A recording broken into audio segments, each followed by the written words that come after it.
pledge allegiance to the flag of the United States of America and to the republic for which it stands, one nation, under God, indivisible, with liberty and justice for all.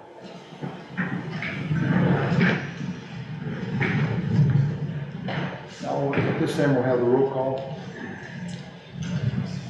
All right. Here you go. Chairman Ames. Here. Commissioner Bees. Here. Commissioner Carlson. Is absent. Commissioner Hepple. Here. Commissioner Jorgensen. Here. Commissioner Carroll. Not present. Commissioner Lewis called and not going to make it. Mayor Pilon. Present. Tyler Stockman. Present. Your city administrator is also present. And the call is completed, sir.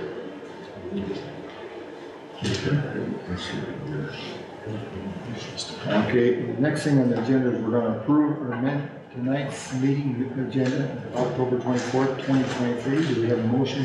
I would like to add an item tonight. Like what? Add an item to the agenda. Go ahead. I'd like to open the discussion to talk about the interim use permit that was approved at the last meeting for 7411 181st Avenue. I had some questions on that. Okay. Okay. Can we, Mr. Chair, Here. we'll make that item 3 so that can be. Yeah. Make it what? Item 3, right? Third item. Make it the third item. Yeah. Put it before the sewage treatment system. Before this discussion, okay? The sewage treatment quality. Okay. Do we have a motion with this amendment to it? I move to approve with the amendment. Okay, do we have a second? I'll second it. Commissioner Jorgensen seconded. All in favor? Any further discussion? Seeing none, all in favor say aye. Aye. Opposed? Motion carried. Okay, the next thing is we're going to approve or amend meeting minutes of August 22nd, 2023. Do we have a motion to this? I shall move. So in second, I'll second it. Commissioner Hippolyte seconded. Any discussion? Seeing none, all in favor say aye. Aye. Opposed? Carries. Okay, the first public hearing. The first public hearing is, Mr. Chair, yes. we have September minutes also to approve. Oh, did I skip over that? Yes. Thank you. Okay, also we'll approve and amend the meeting minutes of September 26, 2023. Does somebody like to make that motion? I move. Commissioner Reeves made the motion, someone second. I'll second it. Commissioner Hippolyte seconded. Any further discussion? Seeing none, I'll call for the vote. Aye. Aye. Aye. Opposed? Okay. Mr. Chair, Yes. just a clarification on the agenda.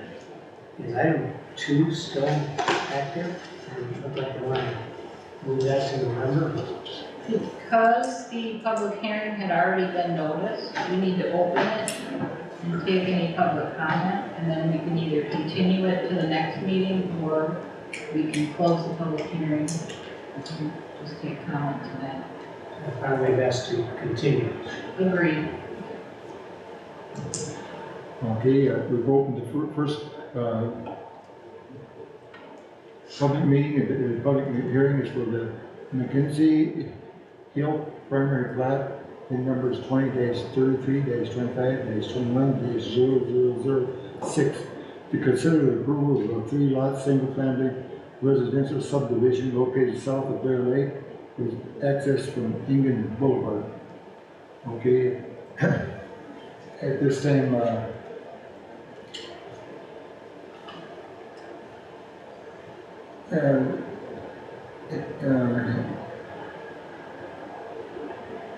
Okay, we'll go to the planner and let the planner present what she has for the report.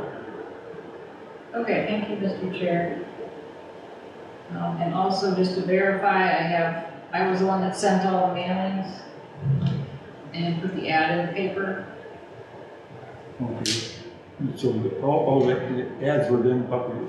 All the public notices were done, yes. Okay.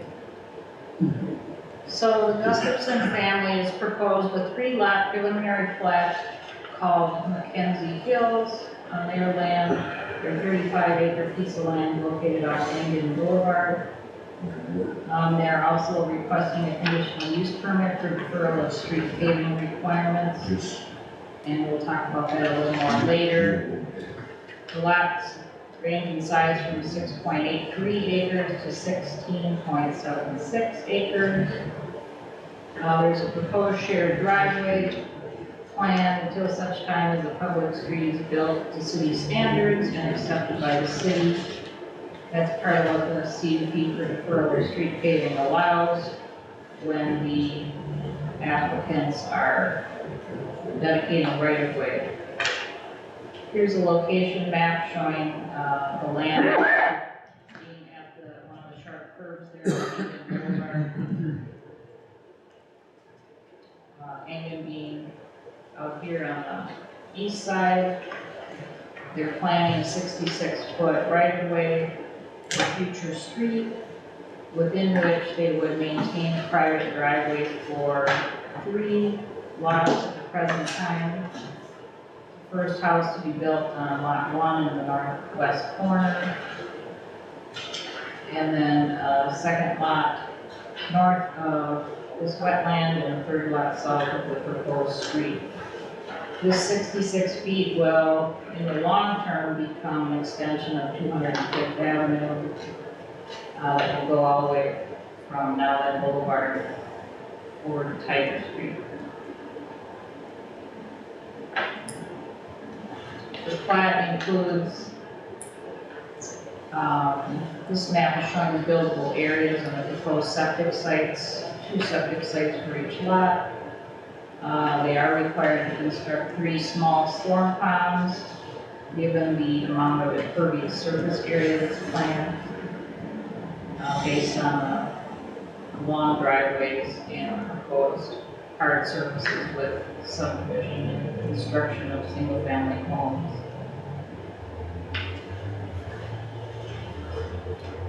This drawing is showing the required wetland buffer that has to be platted and drainage easements around both wetlands. Again, showing the 3 small ponds, and they show the buildable area, the 1 acre of contiguous area. They still need to do a little bit of work on the 23,000 square feet required that has separation. They either have to bring in fill to show the required separation on the grading plan, or as an alternative, the city engineer has stated that they may monitor the site with piezometers to determine if there's any mottled soil or danger to, the basements and buildings. This is way up on a hill back here on the north side, so he's questioning the mottled soil and the separation. And this is a classic case where the use of piezometers would be beneficial. So they will have to create a turnaround at the end of the cul-de-sac, and then there would be a sign there indicating that this would eventually be extended. This is just a table showing the modeling depths between 1.2 feet and 2.7 feet. So they need to amend their grading plan to have a 3-foot separation on part of these 22,000 square feet for each of these 3 sites. So that has been made a condition of approval, along with the other minor engineering requirements. the applicants have read and have agreed to the findings as they are written. They are not in attendance tonight, but I did speak with them about the report and the findings as drafted. With that, I'll allow any questions or comments.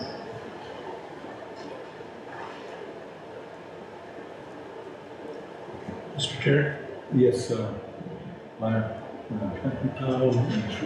there's a question, because I just haven't seen this before here on the park and trail dedication requirements. It says we're going to charge them for the one lot. Well- I just haven't seen it before. Maybe I just Oh, need sure. to just need to bring it up to speed.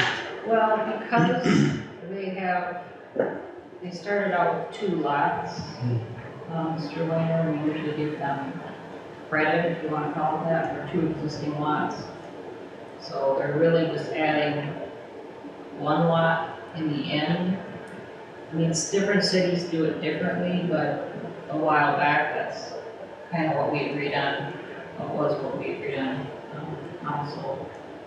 To proceed in that manner, and then as future lots are subdivided, then they will owe additional monies in the future. So we're not setting precedent, we've done this before. We have done that. Okay. Thank you. Mr. Chair, Yes, sir. Commissioner Claypool.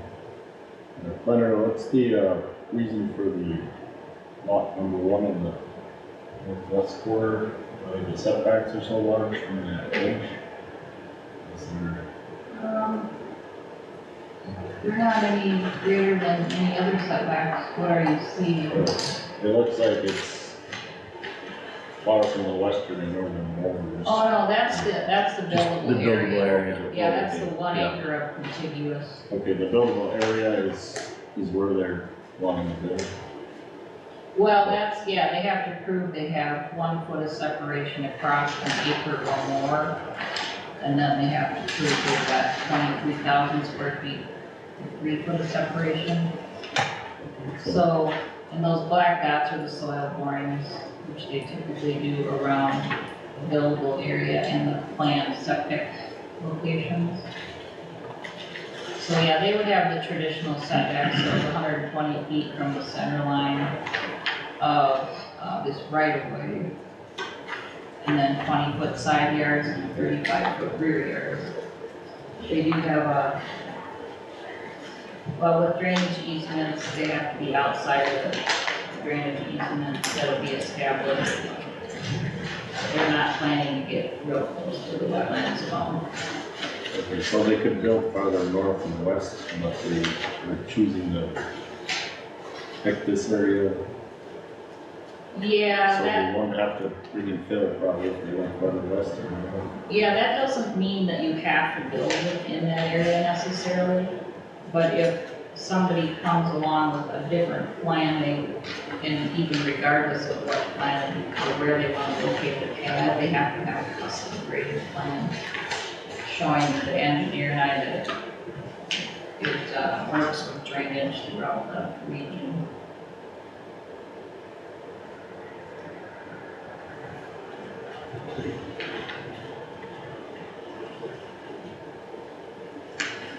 So if you recall the conversation from when the Gustafsons brought the concept plan, they're likely gonna plan some sort of a shared driveway easement along this western side here that comes up along the back and accesses both of these homes. But the requirement was here, see, that they still have the necessary frontage to have a private driveway in the future. If they wanted to do so, or were required to do so. See that on the road plan, they have that driveway shown, the south side of the lot, north, or east of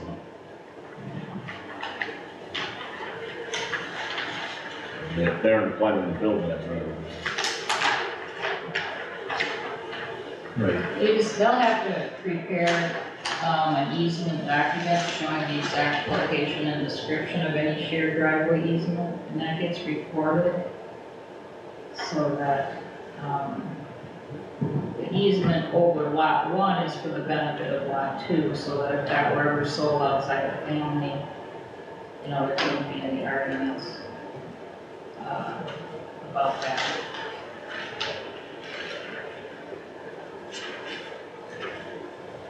But there will probably be a lot of arguments over the maintenance when you get non-family members in. Now then spent a great deal of money getting rid of these types of deals in past years. The shared driveways. Shared driveways and what do you call owned roads, not city roads. We spend a lot of money getting rid of them. And I talked to some of the people that participated in that, and they worked for years to get rid of it. And they just do not work. They had many lawsuits over them, and it was just always a problem. So you might keep that under in your mind with this whole deal, because I don't think it's a good deal. Because we have enough problems getting our roads took care of the way it is. And we don't have any legal aspects to overcome.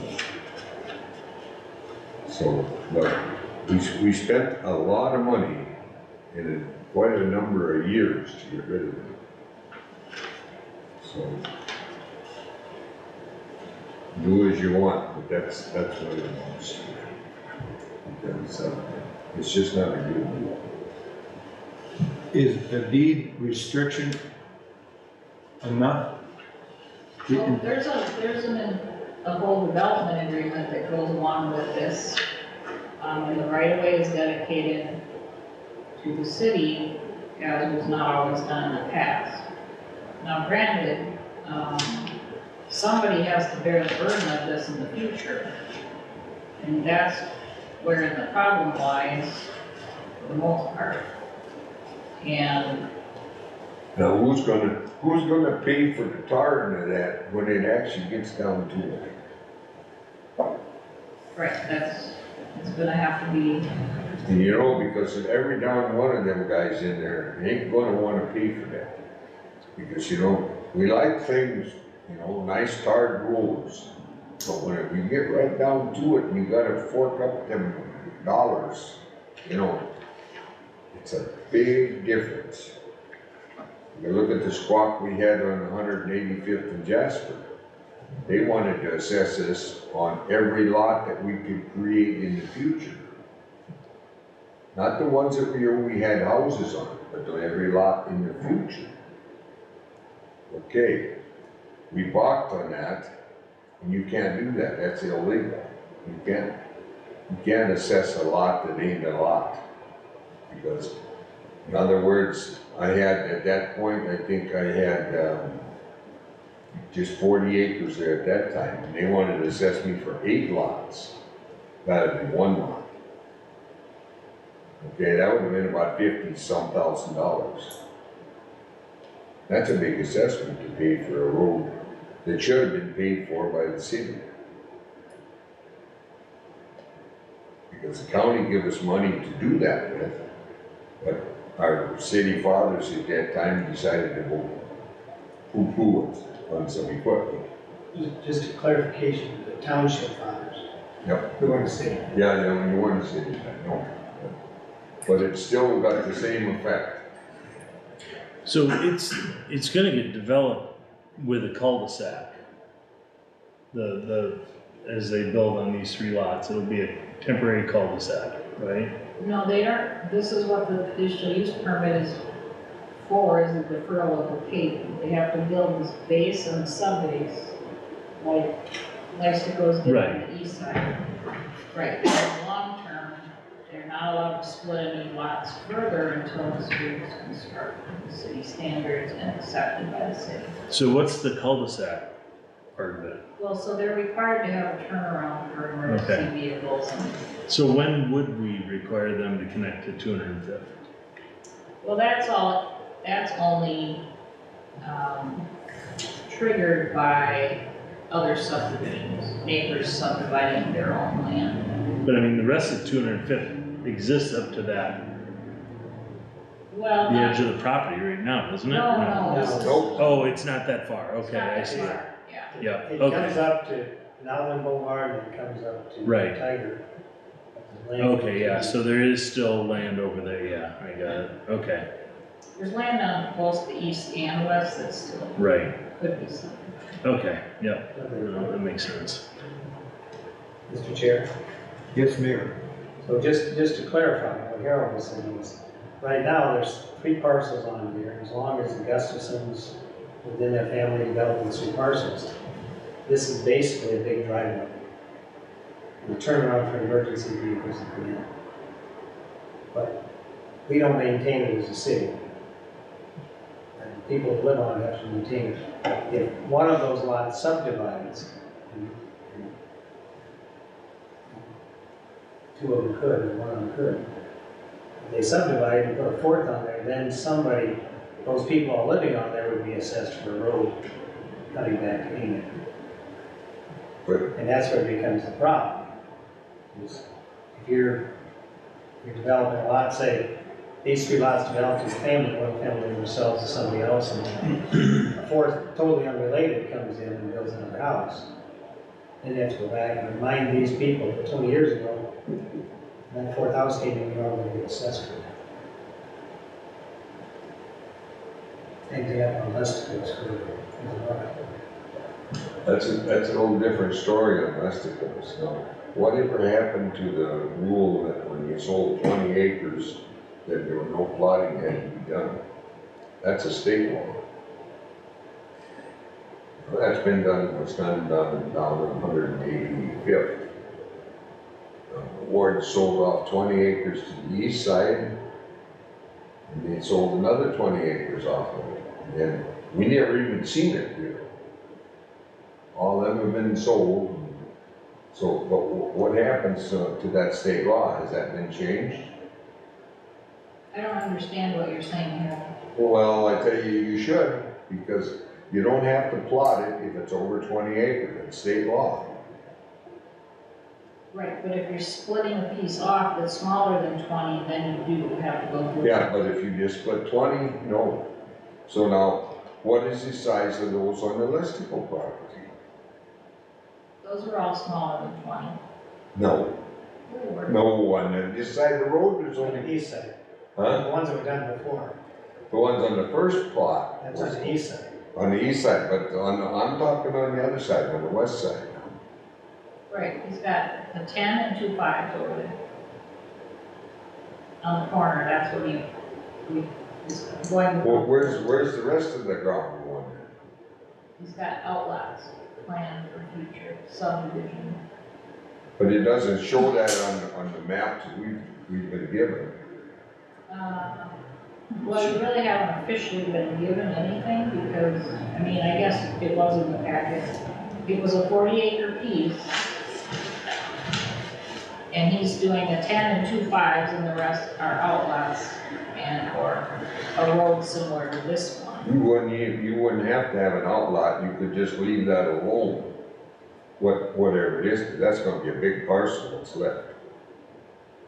Maybe a 20. Be more than 20. But see, they did that so they didn't have to extend the right-of-way all the way to the border of the 40 acres. They stopped short about halfway across. But my theory is when you go back to that 20-acre rule, that it specifies that if you're over 20, you don't plot it. You don't have to, unless you want to divide it. Because we did that several times in Nowland, and got by with it. And somewhere along the line, something ain't lining up. If all you're doing is splitting a 40 in half, you're right, all you need is a survey. No.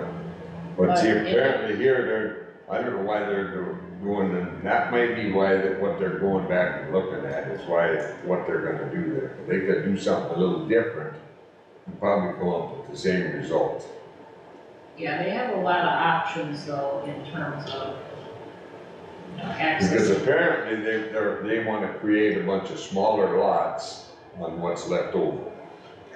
Well, exactly, and in order to do that, yeah, we need to start at the street to go through there, they have, Well, but then you have to do that, but that ain't what, we're lacking information, is what we're lacking right now, but I do know that you do not have to plot it when it's 20 and over, because when 185th was tarred, Bettinger said that everybody had to sign theirs over to, and it was a plotted lot. Well, I had right at 40 acres, and I said, I don't have to do that. He says, oh, yes, you do. And I talked to the attorney, and the attorney says, tell them to go and take a flat cut. He says, it's absolutely wrong. And so we went down there and we had that hearing we had the stupid engineer from Atkinson and Anderson, and Randy and them, and we took the engineer in there, and they said, we're gonna take your license and we're gonna take your bond. Boy, the whole thing turned around, and we were able to just pay for one lot that you lived on, like you were supposed to. That was it. They couldn't do that because that was illegal gain, that's what it was. well, let's get refocused here, because all the lots in the Gustafson subdivision are less than 20 acres. Yeah, that it would be on that, but just the principle of it itself, everybody trying to get along plowing that doggone road and grading that road and keeping it gravel is going to be a real headache. So there you are.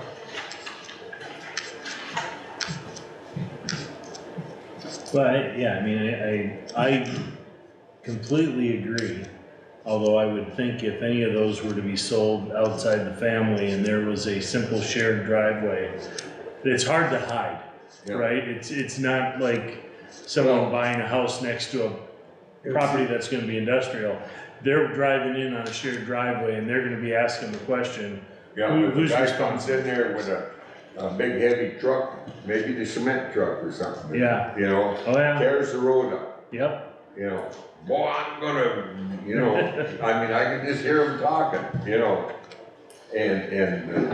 But I do know that they put a real effort to get rid of all of those in Nowell because of the fact of the problems that they had with them. And there was one over on the town line over here that Morris's was involved in big time. So what you would recommend is nip it in the bud, you gotta put individual driveways You in. might as well do it right the first Yeah. place and be done with it.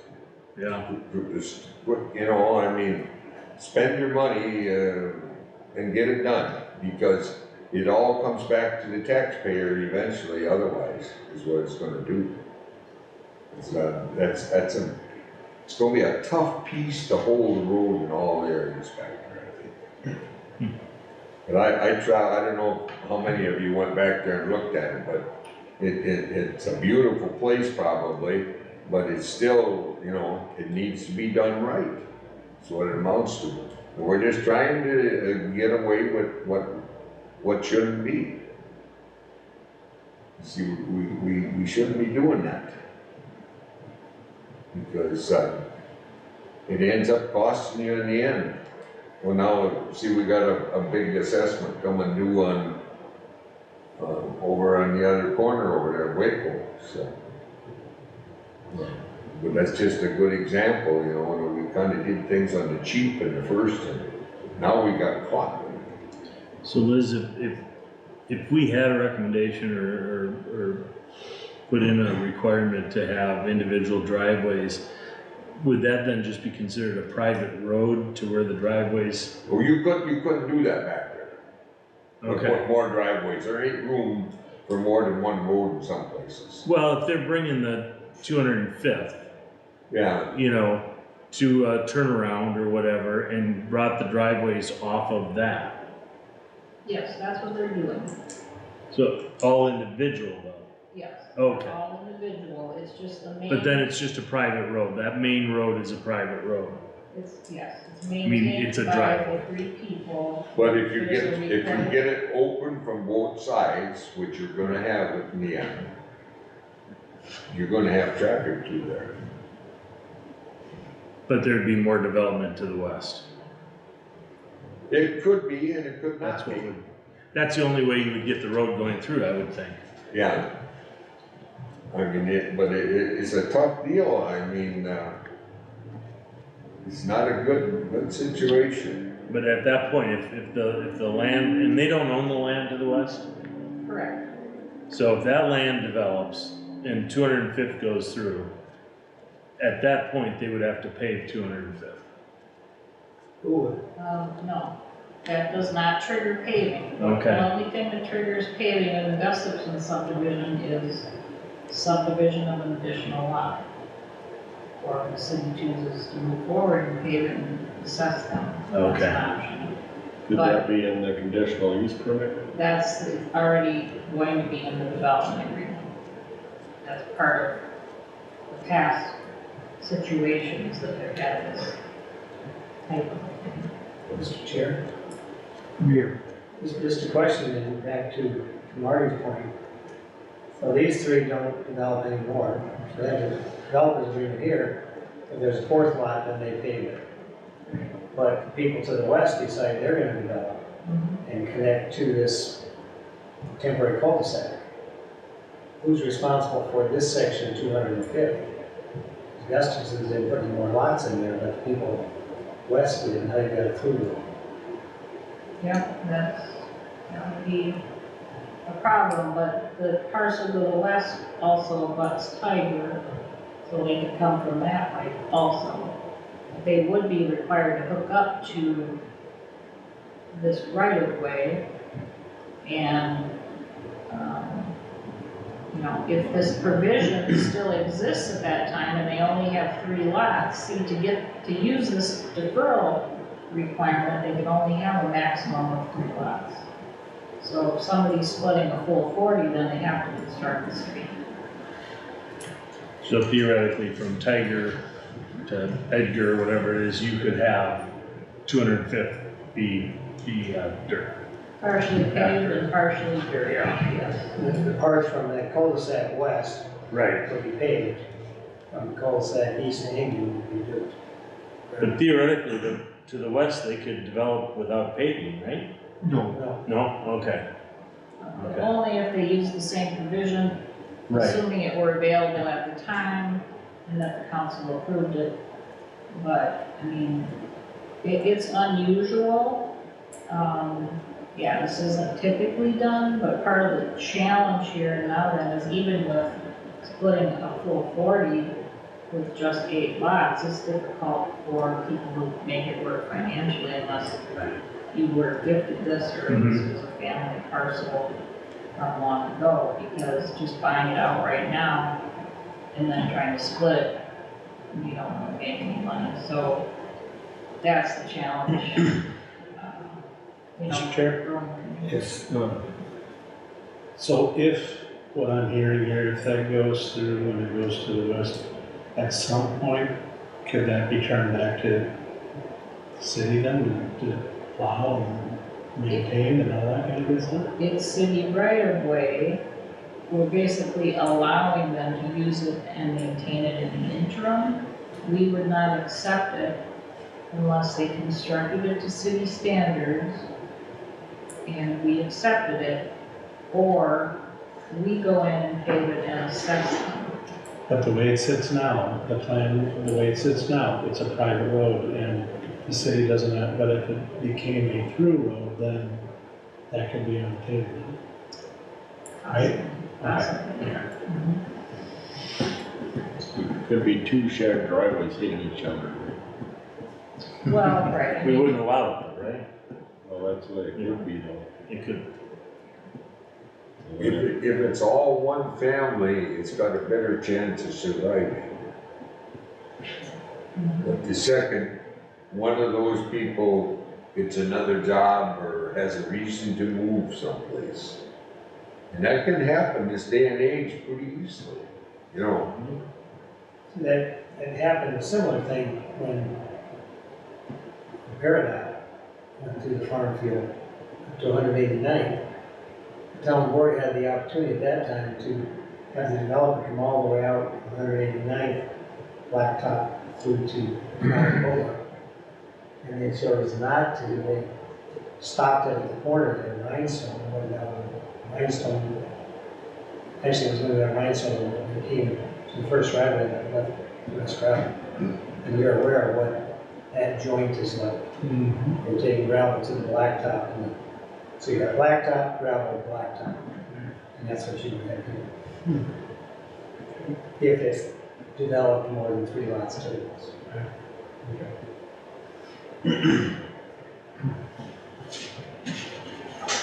In other words, this would have to go to a lawyer, and the lawyer would have to write it. No, there's a required shared driveway maintenance agreement as part of this subdivision. We can open up to the public too, if he has a comment. Brandon Hebert, 9157 Burns Parkway. I hadn't planned on speaking on this public hearing, but just hearing your discussion, it brings up a question. So lots 1 and 2 are up in the upper portion, right? Uh-huh. And are you talking about one shared driveway for lots 1 and 2? So this is a shared driveway basically for all 3 lots. Correct. And then each lot has the ability to have its own driveway. But because these 2 lots are going to be owned by father and son, in the interim, they already have a path or an access that comes around the north side here that they're going to share in the interim. But long term, if these 2 owners do not want to share, then the other can have a direct access driveway. So is the interim shared deed restricted, or is that one that's not created deed restricted? The 3 lots are deed restricted. It's not the access that's deed restricted. It's the Yeah, lot. but that comes to Harold's point, because if you have 2 connected to one shared driveway, and one of those 2 sells, that shared driveway is gonna be the squabbling point besides the future 250. They're required to have an agreement. Anybody in the town can share a driveway as long as they have a Right. legal lot But of to record. Harold's point, you should get rid of those, right? What he was talking about mostly was were the strips of land that weren't owned by the city, that wasn't official right of way. I kind of took it as both. All right, thank you.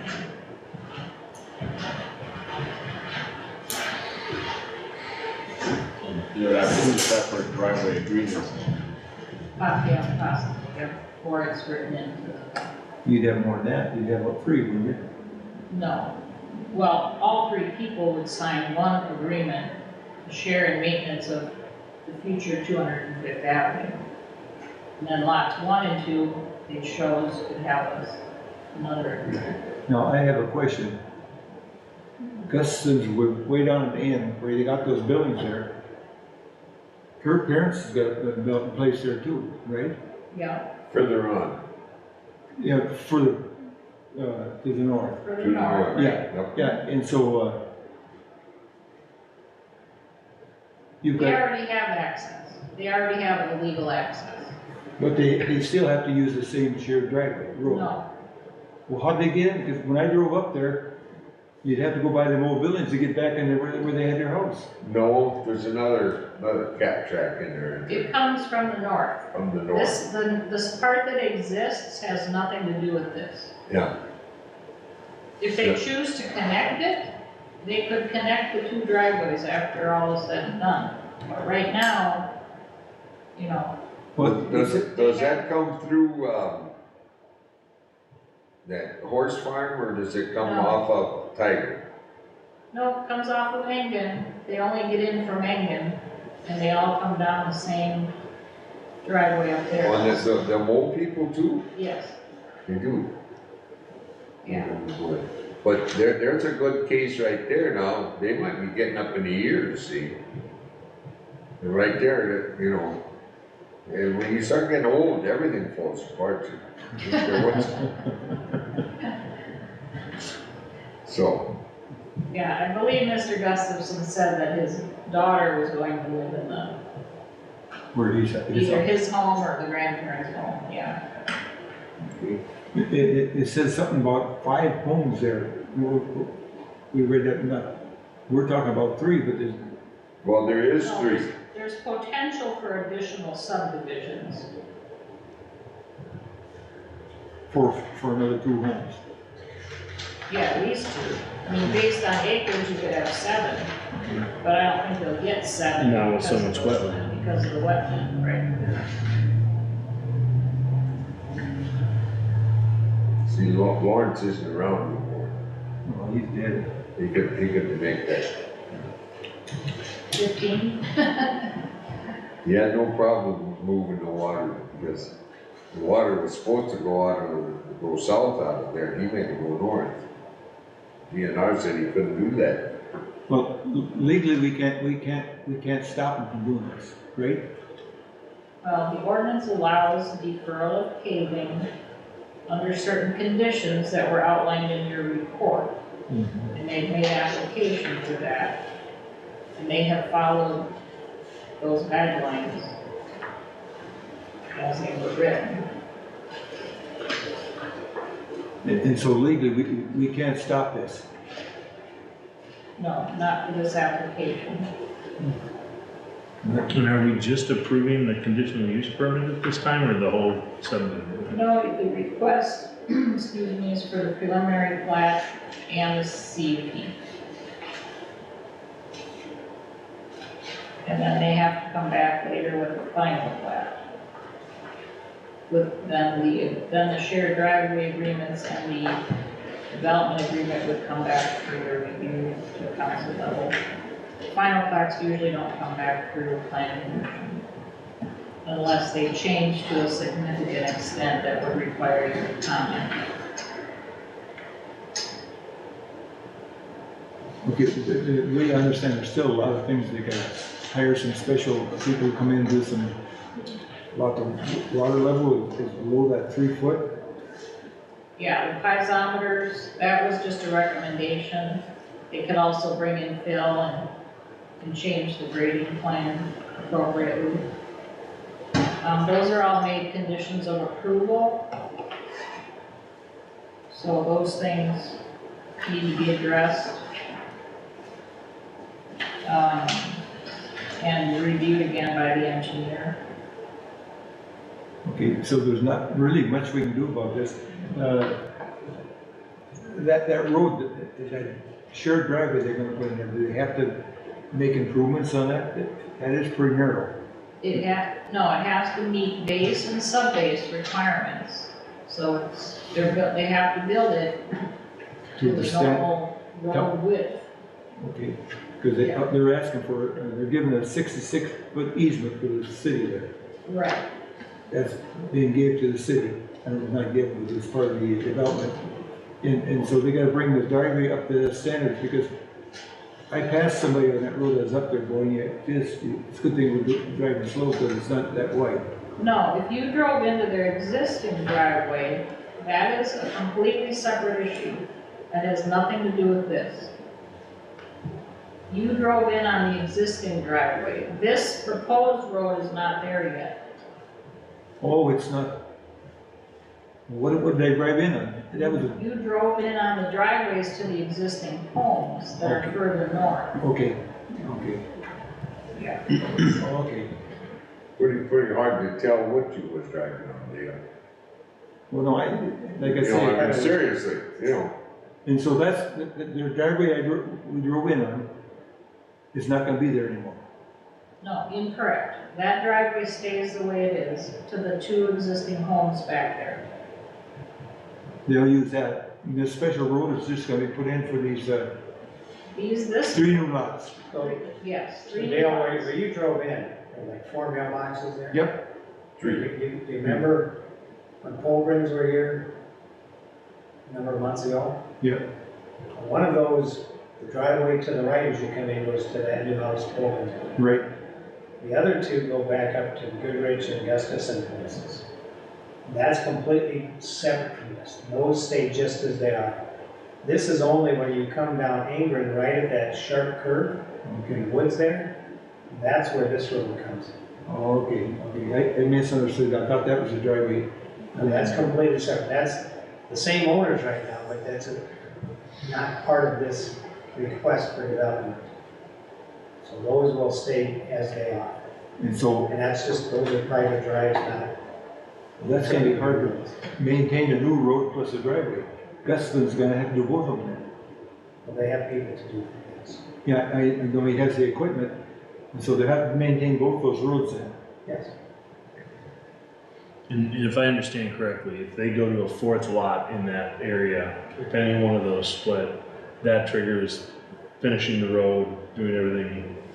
Okay, Right, then they have to build the road. We won't allow another split on these 3 parcels without construction of the road. right, okay. If they keep it all within the family, you can probably figure that out. It's the Right. same question Lester was at. If you sell somebody outside the family, then you've all got to chip in for this road. Right. Well, how does that work down by you, Jeff? Isn't there three people in that driveway across the road from you?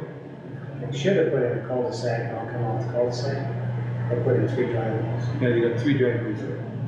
Nobody knows how to make deliveries there, Lots of questions. and, emergency vehicles can't get back there.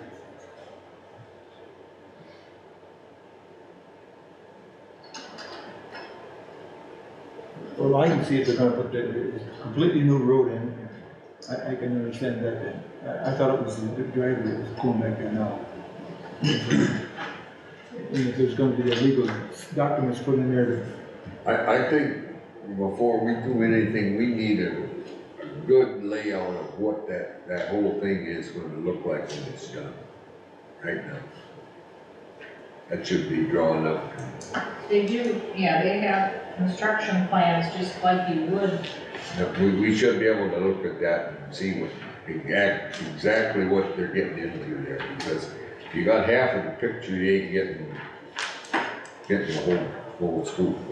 Are you talking, Mr. Jorgensen, about what's gonna happen west and east of here?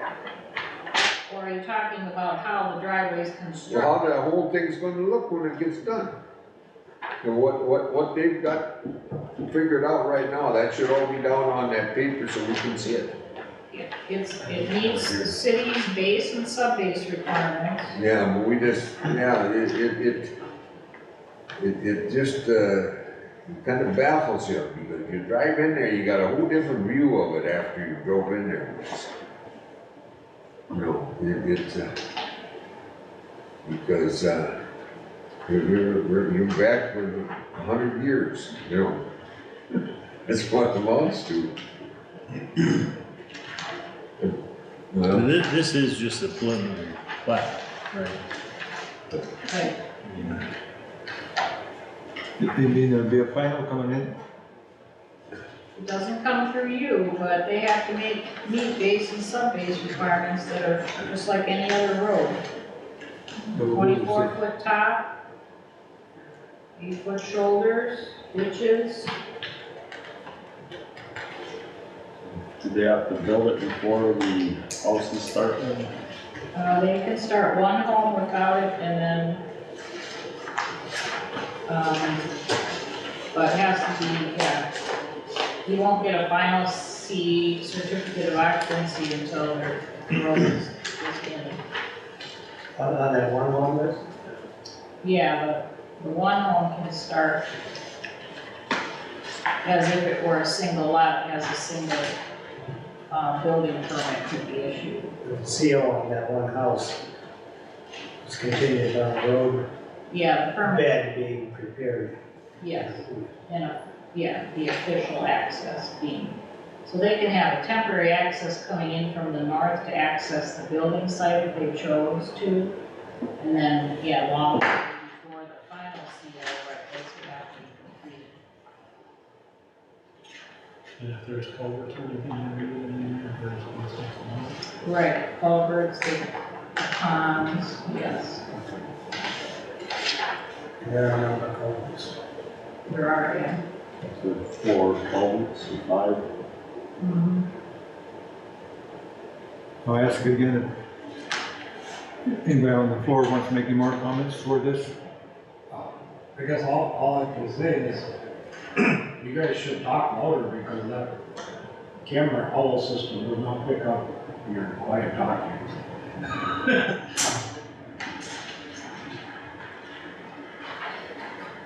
We have any more questions here on the planning and zoning?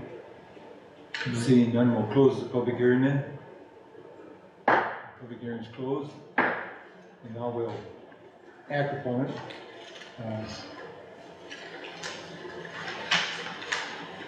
Here's our vote.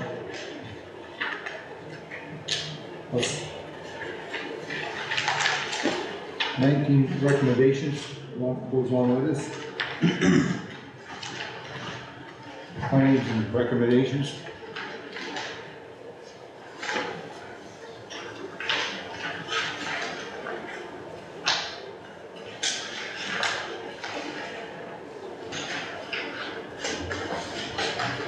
So now we can make our recommendations to the Mr. Chair, yes, Mayor. and just as I was asking at the beginning, so the engineering issues that are mentioned in the report, where do they stand?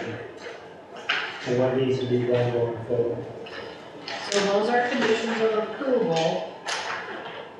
In the engineer's opinion and mine, they weren't significant enough to necessarily hold this up, but they have to be addressed before final plat comes through.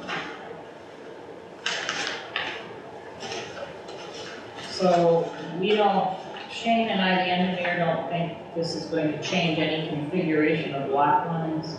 It's just a matter of providing either an updated grading plan or monitoring with these piezometers to, so Shane can waive or have justification for waiving any of the depth to model soil numbers.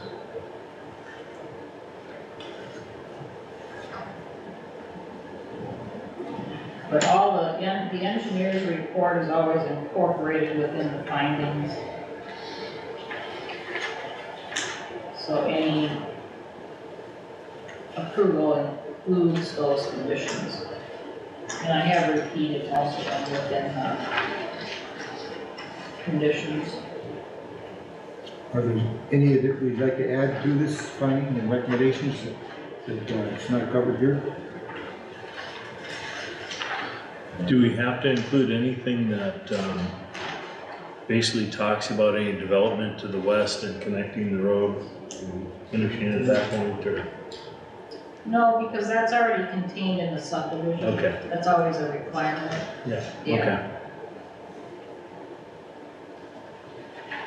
Mr. Chair, Yes, Commissioner Whitman. you had item 17. What was that? There was a question about additional screening or landscaping that I don't think there needs to be any. I just wanted to be sure, yeah, under the conditional use permit review criteria, you have the option of asking for additional screening if you think there's any negative impact on neighbors. But in my opinion, the lots are, quite large and, From the road, you can't see them. yeah, they're kind of hidden back there. What about the, I'm not clear, just being charging for one lot because they're coming up with 3 lots. Right, but they had 2 to begin with. There's 2 existing lots there. Yes, There's 2 existing lots, and so there's really 1 new lot, according to the way the city council wanted us to consider the park dedication. They get credit for 2 existing lots. because, okay, And some cities don't do it that way. Some cities would say that all 3 lots are new lots because they were reconfigured. But when we went over this before with city council, that's how they agreed to do it. that was the decision. Yeah. Okay then. Have any other questions here from the planning and zoning?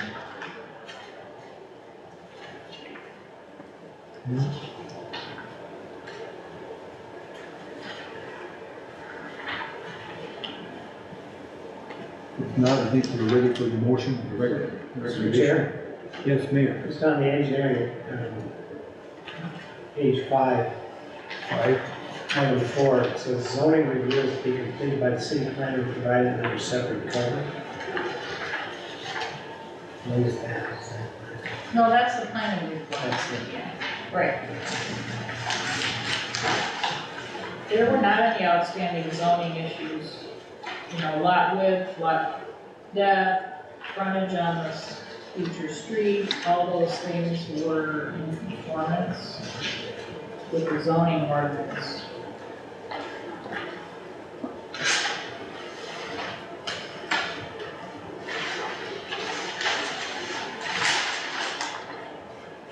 Any other questions? I'd move to approve the preliminary plat and conditional use permit without any additional screening and landscaping on item 17, but with all the other requirements. Findings, recommendations. Yep. Okay. Do we have a second to this? I'll second it. Commissioner Hippel, second it. All in favor, say aye. Aye. Opposed? Did you vote, Harold? Nope.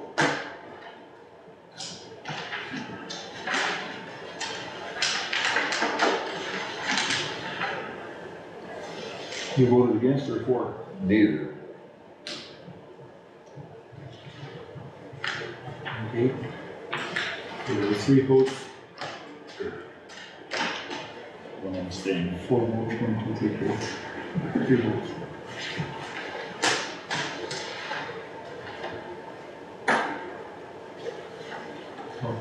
Okay, let's go to the city council then, and there's a lot of work that's got to be done before they get approved by the city council.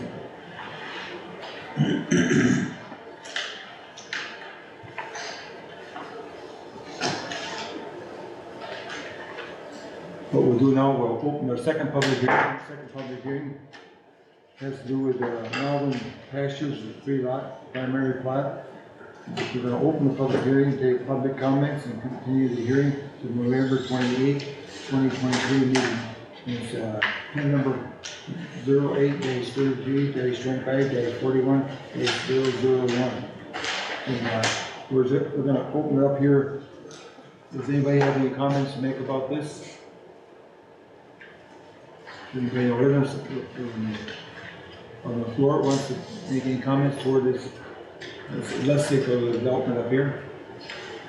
They want more time to figure out what the costs are going to be on things.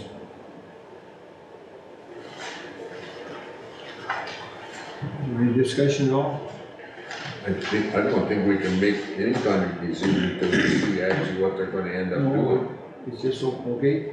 What we'll do then, we'll close the public hearing. And what we're gonna do is make a motion to continue it. Mr. Chair, November 28th, yes. in your motion, you need to continue to a date, time, and spot specific. So it's November 28th, time and location. Well, the location will be here at 7 o'clock. Correct. I'll make the motion, so we'd like a second. Second. Any discussion? Seeing none, we'll vote on. All in favor, say aye. Aye. Where does Thanksgiving fall in that? Right before. Huh? Right before this? Yeah, This is the Tuesday after that. yeah. That morning. Opposed? Motion carried. Now we'll go to the third thing that Mr. B's brought up about it. Have one more or not? Well, we did this one, and then there was an amended agenda. We inserted it as 3, so yeah. Oh, yeah, okay. Yeah, I guess so I don't know if everyone watched the council meeting, the previous council meeting, but on the interim use permit that we approved, for the, I guess, on 181st there. When it got to the council, he had already started kind of backpedaling that he couldn't, you know, snow's coming, he wouldn't be able to get stuff off on time, and was already requesting more time to meet the conditions that we set, which was the fencing. They didn't want to pay for the fencing anymore, or she didn't. He didn't offer to, he didn't want to do the fencing, and basically said he couldn't get stuff off by November 15th, which by that time he was supposed to have an auction complete. And I think it's a good idea especially with things like this, to have kind of a closed loop thing where it comes back and we see what happened. And so I have a couple things that I wanted to bring up. One was, so we treated that, and this might be splitting hairs, we treated that as an extended home occupation. And I guess I went back and I was looking, because I was trying to understand why we couldn't deny, which would have been my preference. But to me, it seems like that would have been fit better under exterior storage of vehicles, boats, recreational vehicles, or other such items not belonging to the property owners for monetary purposes, constitutes, I can't even say it, constitutes, thank you, a storage lot. And that seems like that would be more of a fitting Which ordinance was that? use. So this was 11-4-16, exterior storage under rural residential. And to me, that seems like it fits better than extended home occupation. Well, Because she had a lease, right? He was paying her, or he is paying her. correct, but because it's not commercially zoned, right? It Yeah, has to be a home extended occupation or nothing, okay? So Okay. in order to conduct any business, including a storage lot, it has to have an extended home occupation Okay. permit. So a regular home occupation is conducted within the home, like a hairstylist or something, where you wouldn't notice Extended anything going on outside. outside, right? And anything that involves your whole shed or any storage outside, then that requires the extended home permit. So, right, we had an extensive conversation with the city attorney, and whose legal opinion was that we needed to allow it based on the way the ordinance is currently written. I did not necessarily agree with that, nor did some other staff members, but, so you will likely see some talk about amending that in the near future. yeah. Well, actually, we put a moratorium until it could be, Right, you're right. because there was a vigorous discussion with the attorney. His opinion was, as we proceeded with, that they get the moratorium in place so it just doesn't pop up everywhere. Right. Because that glitch in there, if you take a look at the extended home occupation, this is set up for somebody operating out of their home.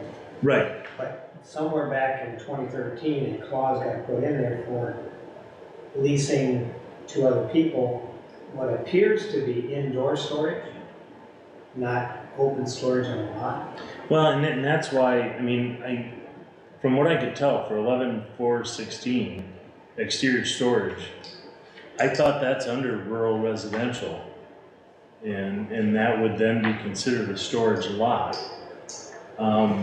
Because, I mean, I know it's not a commercial lot, but I guess that was my understanding, is this covered all districts, but.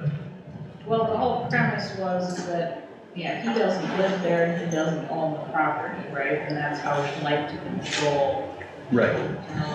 But basically you have an owner storing things for monetary purposes Right, for someone else. and that requires the permit. Right. That's what that's saying. Yeah. Yeah, and that was actually put in there way prior to 2013. That's Okay, been there in there longer than I've been here, because there were a couple older CUPs mhm. that allowed that leasing of space.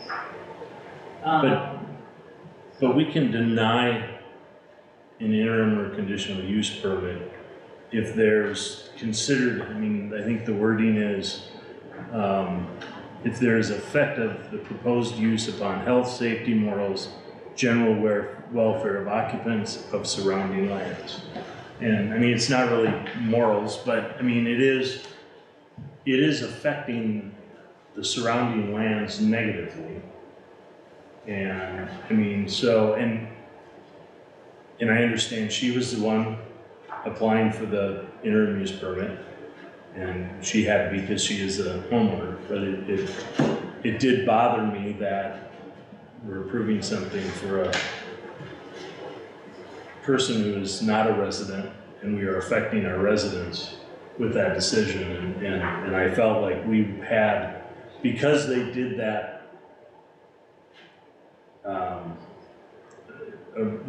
because they didn't do it properly, because they moved everything there initially, then asked for permission, I felt like that also negated any reason that we had to approve it.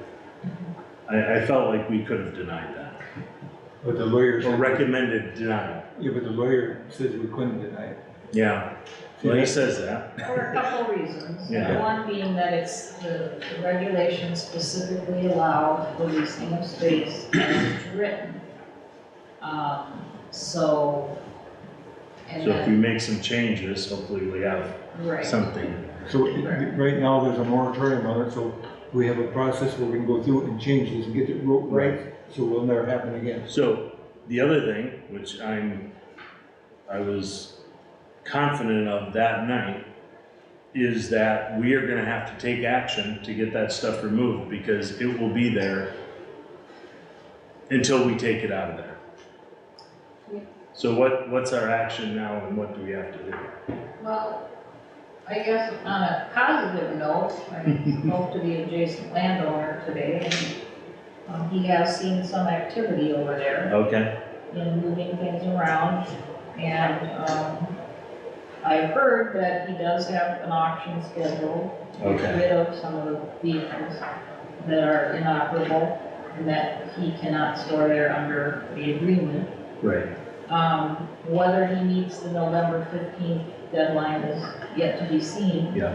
Right, but whether we start it now or in I mean, you another can't month. really do anything until, Yeah, we only He's have, not what, another compliant. 3 weeks until November Yeah. 15th. I can tell you with certainty that even had we started the code enforcement process, when we became aware of it, that stuff would still be there, because Right. we have time parameters, we have to allow him the opportunity to remove these things. So they very well may have been there over the winter anyway, so at this point, right, we hope for the best and we will comply. And if not, we have, come May, we have some work to do. and But I I mean, agree, I respect you sharing your thoughts again and clarifying this. It was a difficult case. but I just had a feeling that,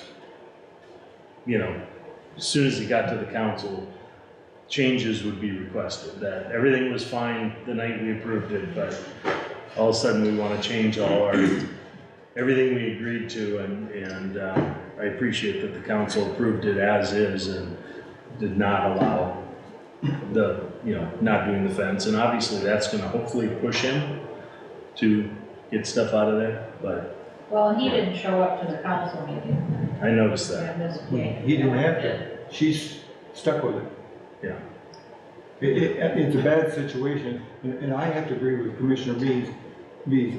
I didn't like to send it the way we're sending it, but when the lawyer stepped in and said the way it's not wrote right. So now's our chance Yeah, to take care of it right. I didn't realize it was that bad. It was in bad shape, because we had it we dealt with that just over here by Jeff's there. They had outside storage there and we made clean up. It wasn't brought to our attention at that time, our ordinance was the way it. Yeah. Well, his request was for interior storage. Right. Yeah. But even I, Actually, it was, he had the interior approved, when Yeah. he started doing the outdoor, and then assumed since he had indoor, he could do the outdoor too. Right, yes. So that was somebody who was actually living there. What caught us is 11-43B3, is that clause leasing space to another person or firm requires an interim use permit and must be obtained by the property owner, not the lessee. And that's where it got hung. Okay, Because it starts out, home occupation shall be carried on by, for an extended home occupation, by one or more members of the property owner's family. right, So those conflict because you've got a lease agreement with someone who doesn't live there, who's not related. And yet, the number one criteria, and this is what we're arguing with the lawyer, it says, you gotta live there, you gotta be part of the family, these are the conditions. But for some reason, you can lease space to another person. And in saying that, the assumption is it's in a building somewhere, right, because that makes a little more sense, because it's not impacting your neighbors. Nobody thought about storage lot. Technically, that's what this is, but it's on yeah, rural residential and it's under lease as an extended home occupation. Now, that property owner is stuck for any of these costs at this point, right, which she's now starting to realize. yeah. maybe we should go on because it's gonna be dealt with in the next, the moratoriums for years, Jeff. Well, Mayor. it needs to come to this group to get this changed quickly. Yes. And Yeah. then we can take the moratorium off once we get the language clean. I guess one other question, and this is probably more for the attorney, but if someone, it seems like if someone violates our ordinances, it's perfectly acceptable to ask for forgiveness and apply for a permit after the fact without any consequences. That you still have all your rights and everything, even though you went ahead and did something that violated the ordinances. And ignorance isn't an excuse, right? I mean, you can't use ignorance. So you can't just say, well, I thought it was fine. Well, actually, you can.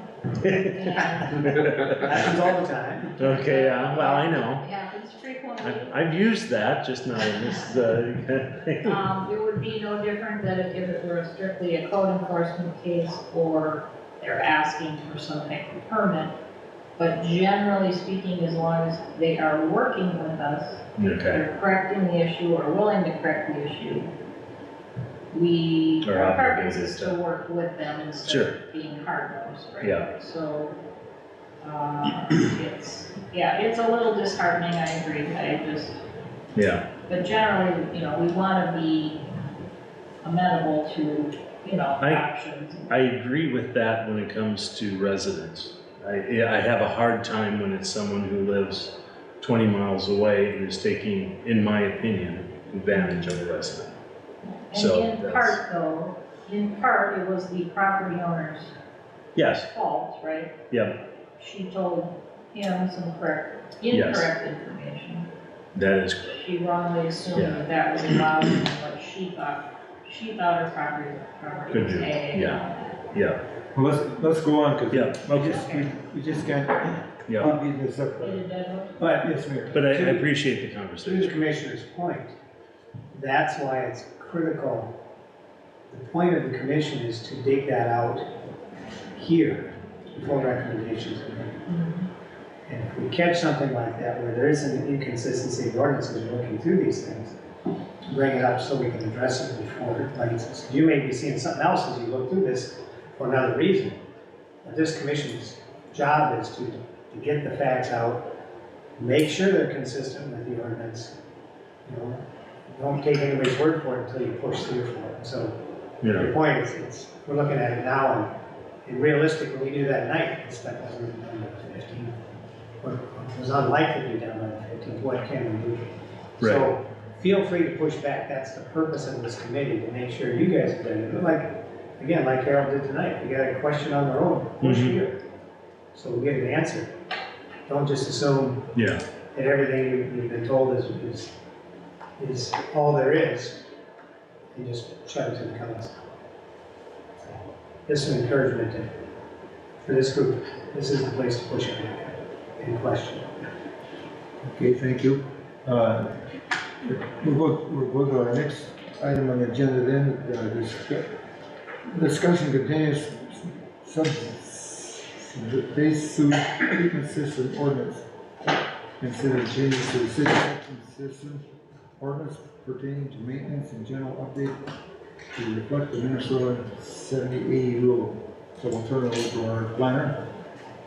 Altman. Sure, so as you know, we've gone through this before. I've refined the text based on previous meetings and input from the septic system inspector. So the items highlighted in yellow have been updated. The ordinance number changed because we've had some others approved in the meantime, so we're now ordinance 23-5. On page 2, we were just defining, clarifying some things via new definitions. What a lot or parcel definition. And then mid-size subsurface sewage treatment system, or MSTS. There's basically small, medium, large systems, residential systems being the smallest.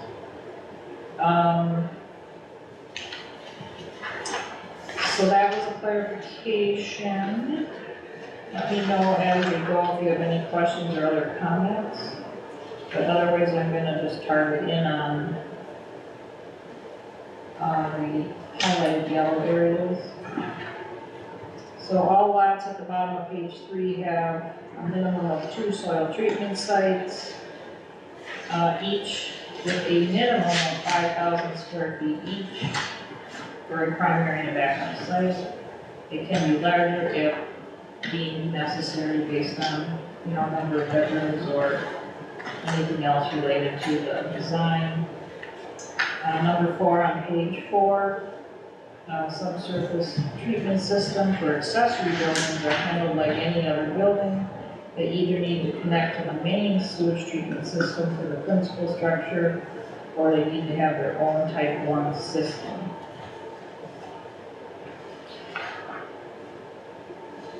Page 5. question on that previous one on 4. Okay, sure. And I thought I read it last time when I was reading this.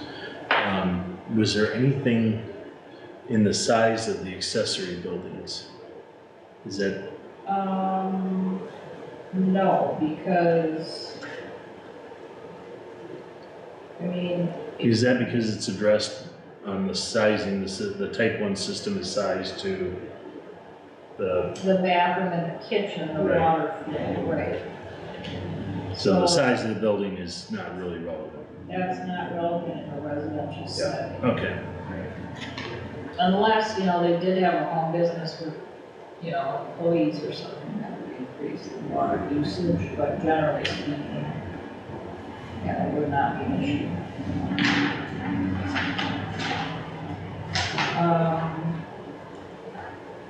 So page 5, at the bottom of page 4, there's 4 required inspections when the systems are going in, when they scarify the ground for both at-grade and model systems, the installation of rock and pipe, the installation of septic tank, covers, risers, and inspection pipes, and then after the system is covered in concrete. Then item E, any other inspections or re-inspections as deemed necessary.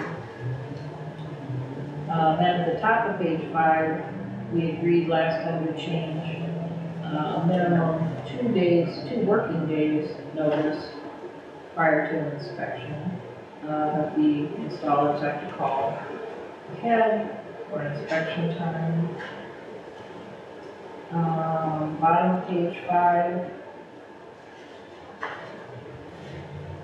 For non-residential uses, any addition or expansion, change in type of business, operation, the addition of employees,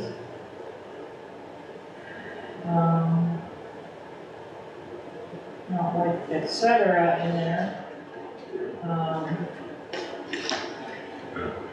Or I'll say, change in type of business, operation, or addition of employees. Minnesota statute 7081 or stop deal provides guidance on size for other establishments. So other establishments is a broad category when you're looking at 7080 rules. And that's what the designers and the inspectors look at for sizing. So it can be, basically there's just a chart that says, kind of tells you what you have to do. So you can just strike et cetera and add a or for addition. Yeah, or addition of employees. And then let's just say pursuant to Minnesota statutes, blah, blah, blah.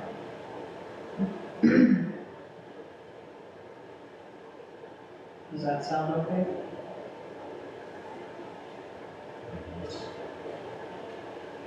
And another comment Okay. in the definition section. I wonder if we should add the definition of these sewage system types is referred to so often. What do you mean? Okay, type 1 is referred to.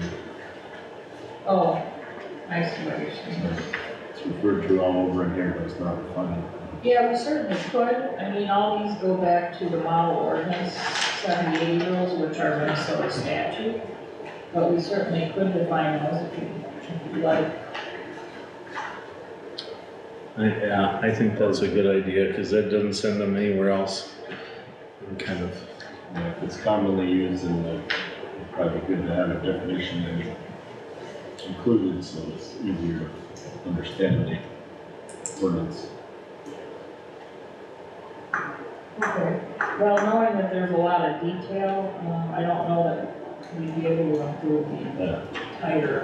In the definition area too, maybe you could say refer to this right. area of the 78 rule for more definitions. Okay, sounds good.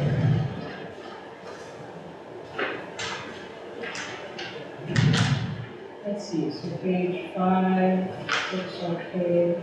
Top of page 6.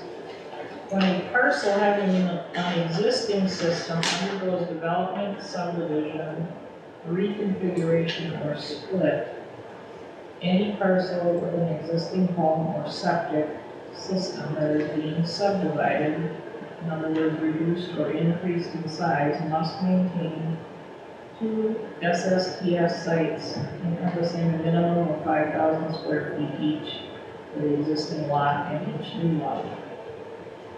Soil work is required to identify septic sites unless identified previously and documented with the city. This requires a minimum of 3 borings for each septic site. So if the lot was part of a subdivision where they had previously identified septic sites and that site was still valid, then that would count.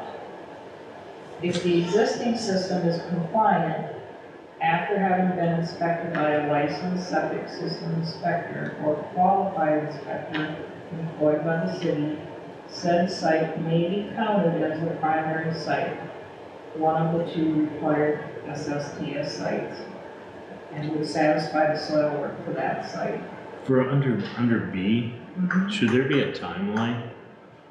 If they were tested and identified 20 years previously, I mean, do you just assume they're still good?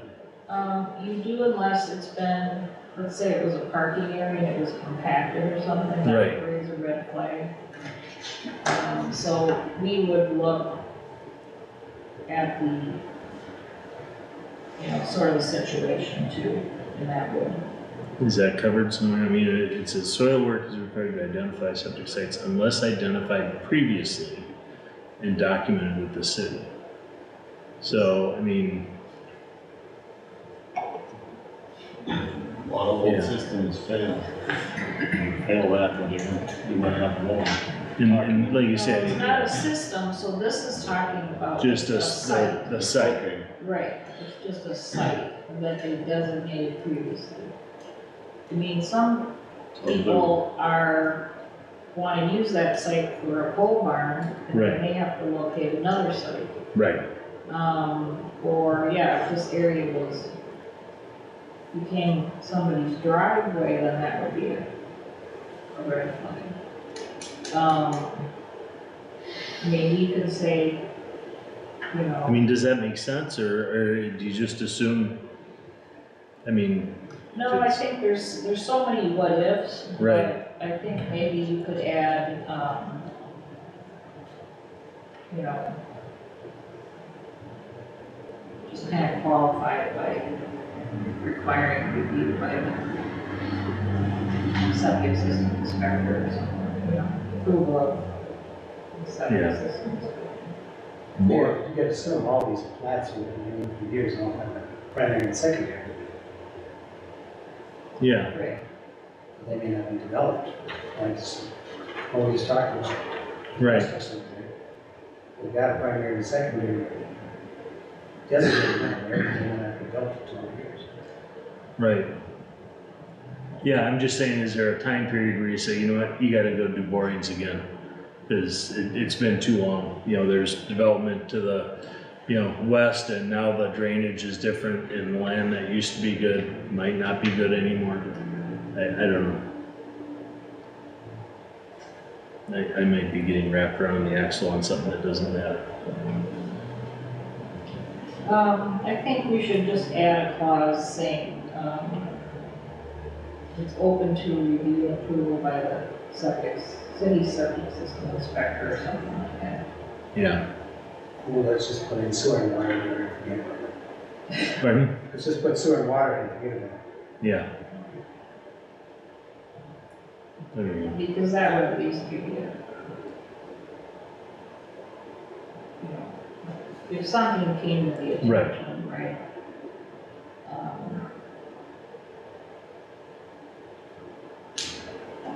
So, let's see, so item D, if the existing system is non-compliant, then two 5,000 square foot septic sites shall be designated on the parcel containing the existing home as well as on each new lot.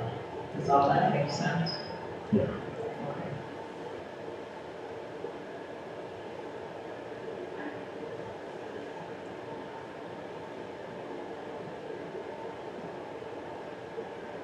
Okay. Okay. Small change on page 7. A system that is not protective of groundwater does not have the required 2 to 3 feet of separation, but is not considered an imminent threat. So some of our older systems do not have the required separation from groundwater. But it's not considered necessarily a failing system that's an imminent threat for replacement. There's probably quite a few of those that don't have bottoms in the tanks too. But if they're functioning like they're supposed to be, it's not a problem. Until you sell your home. Until you sell it, and then the bank will follow you around. But there's a great deal of them, because the first house I built, I dug it in with a shovel. And I went down 8 feet. And it lasted about 30 years. It's pretty good, I mean, for a Yeah. really. But I did all with a shovel, and I put 2 tanks in. It took about a half a day to put a tank in, but you dig it down and put the ring down and then keep the blocks up there. And it wouldn't have failed, but a concrete ready mix truck fell in it, and drove where it was supposed to. It tells you what you can do if you want to do it. Okay, so now we're on page 8 under septic tank maintenance.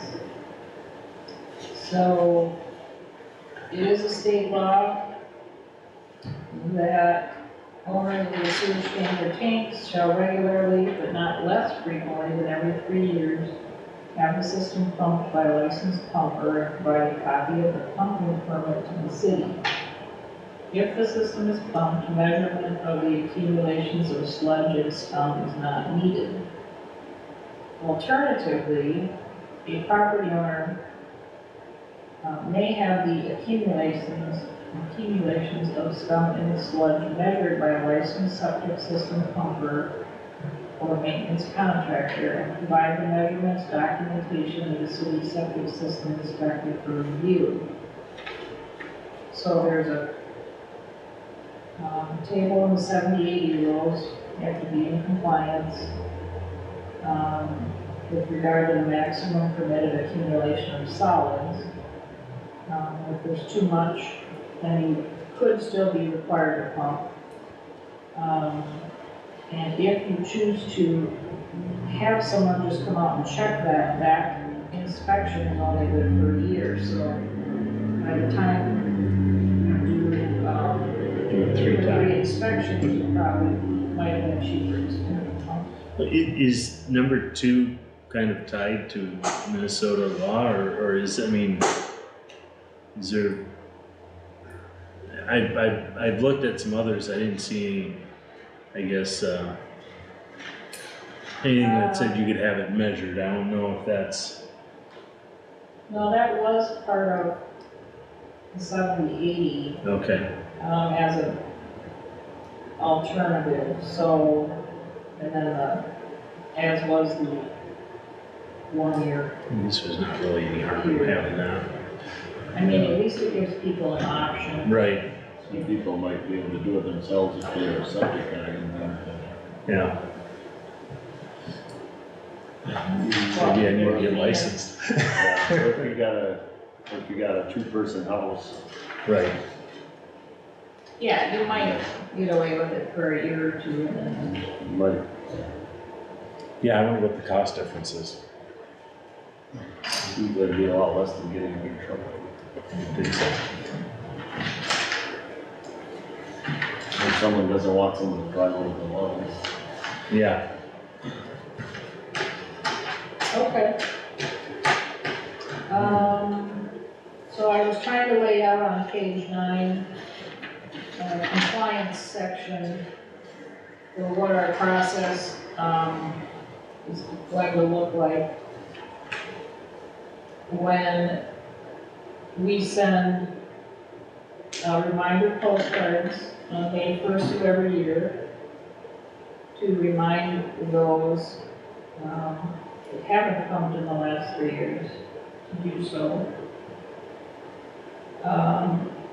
The septic system inspector asked to add a section that if any property owner fails to file the required pumping or compliance reports every 3 years or files incomplete reports, the zoning administrator shall proceed as follows with XX number of days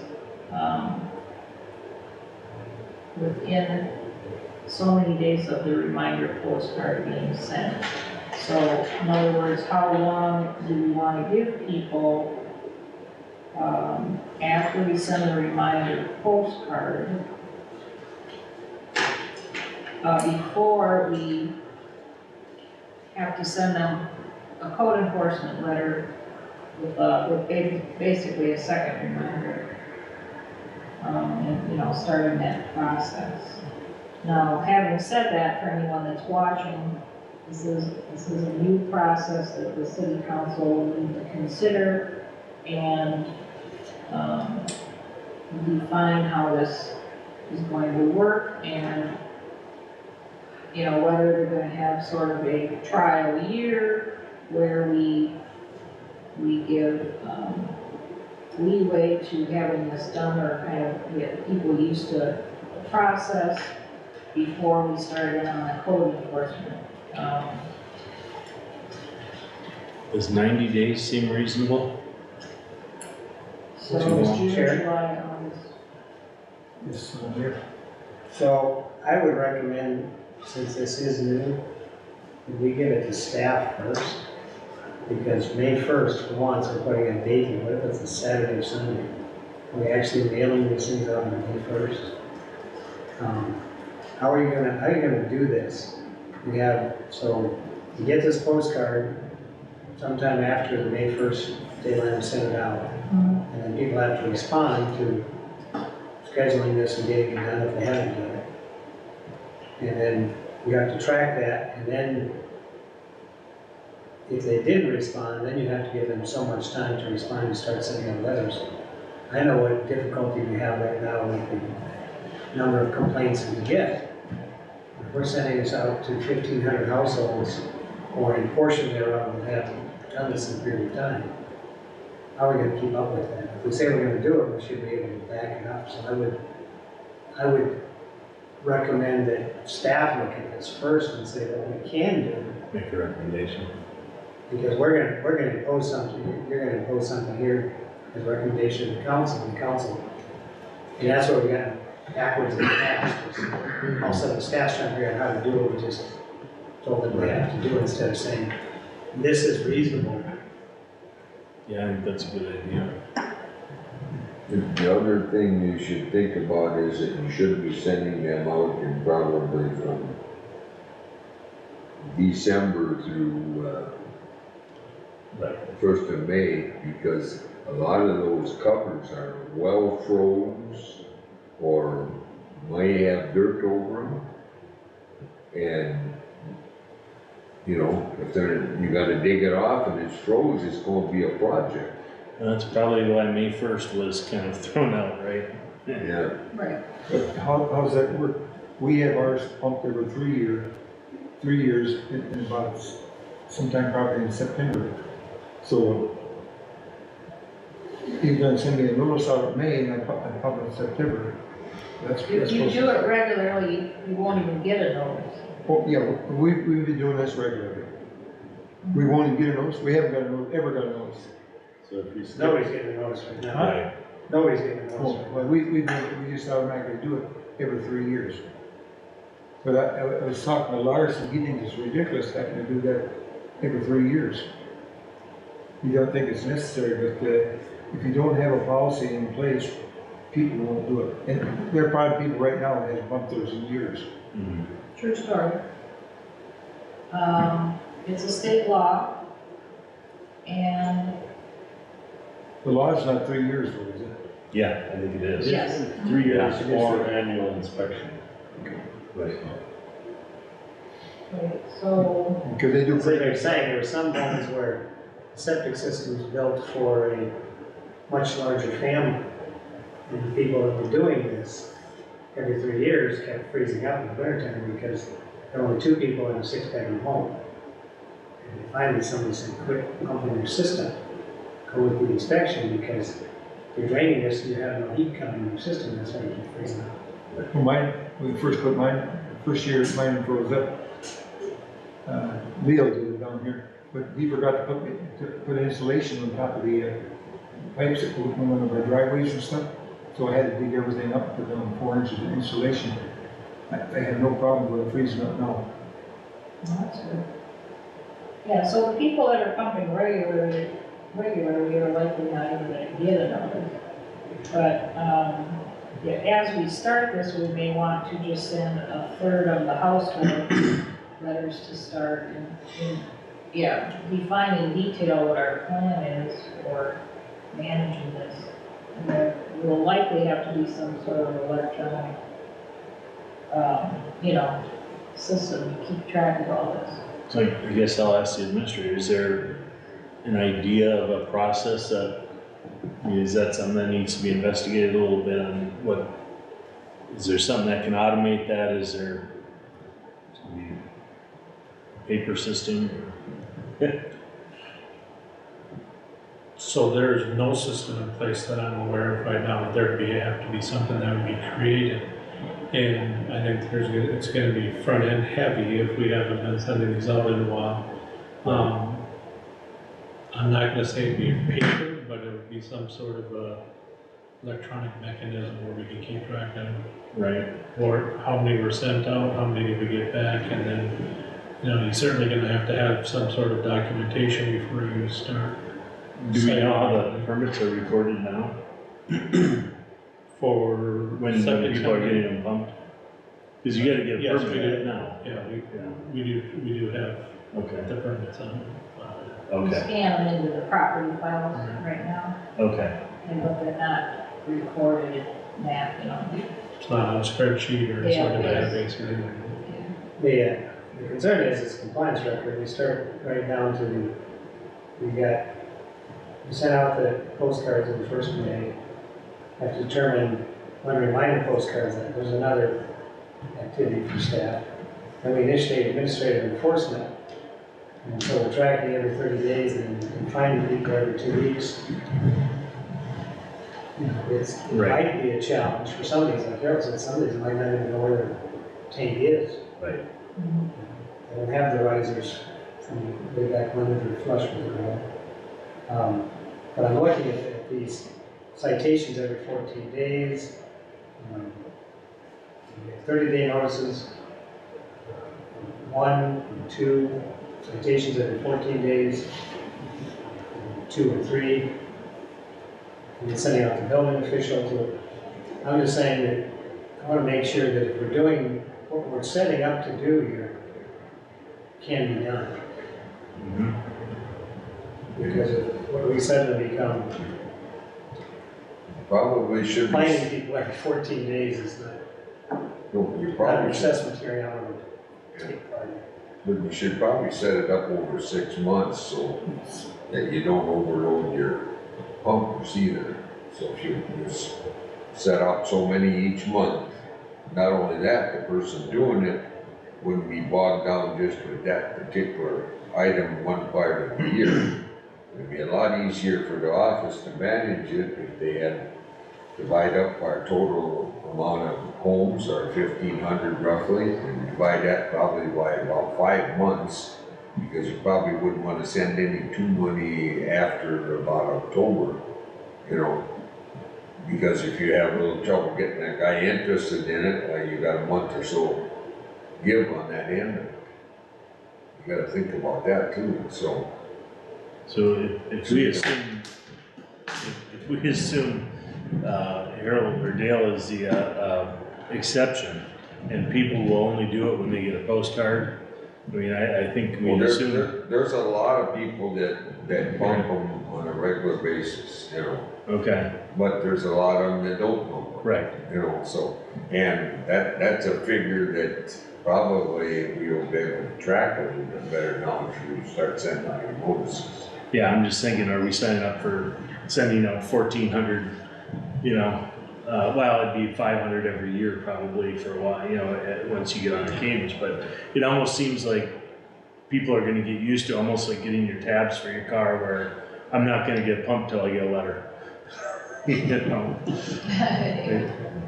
One of the other problems has been is a lot of the pumpers have went up about 3 times in their price. Oh, it's They really used up to be. high. Yeah, Yeah, they're way high, but they're. Well, I was talking to one of the guys just down the road here, of course, when we moved out here, farmers just love to sludge on the fields. So you could pump multiple per day. right. You get 70 in a day, just spread it in the fields and you can do it. Now they have to drive all the way to St. Paul. Well, no, they can do it on fields now. They get a license. My pumper spreads it up around town. And that's Sandy County. But they have a license to do it. Yeah, And Sandy. most of the pumpers down here have run to St. Paul's. Well, you take the hosses, they're down here a lot, both of them. And everything goes up there and they put on fields up there. They own a lot of land, so that's So why. they rent land too, but they have to get permits to do it. Yeah. So for that section, I mean, I think it'd be a good idea to have staff come up with a process and a recommendation back to the commission to review and what makes sense, yeah. It's not gonna overwhelm them.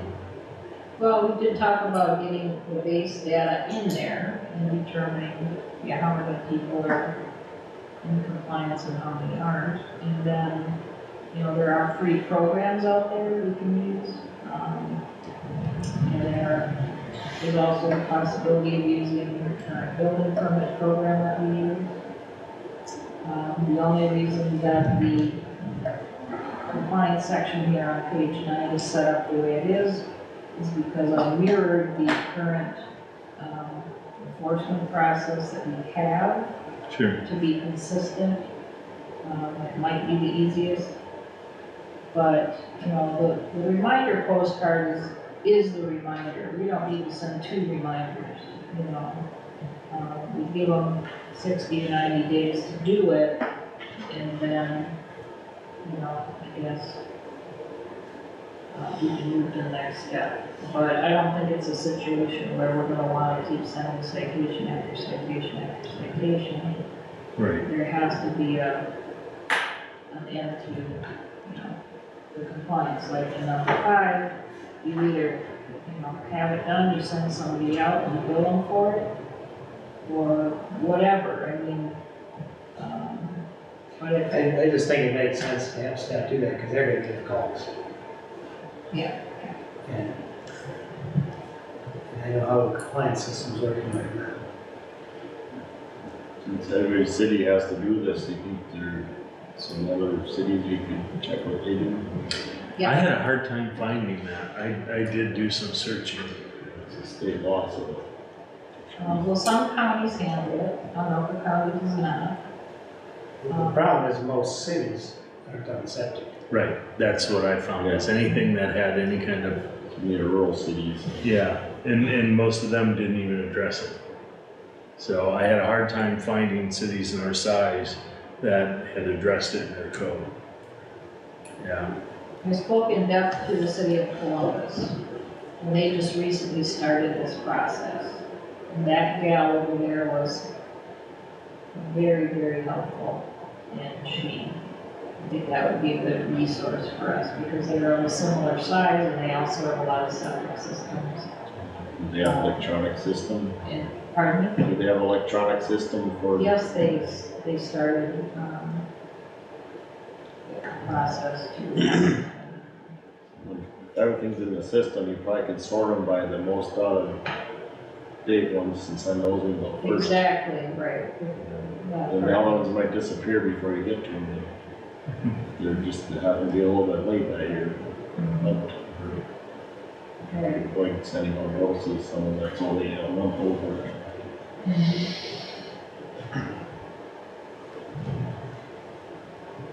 Maybe you can send a notice that so many months overdue, year overdue.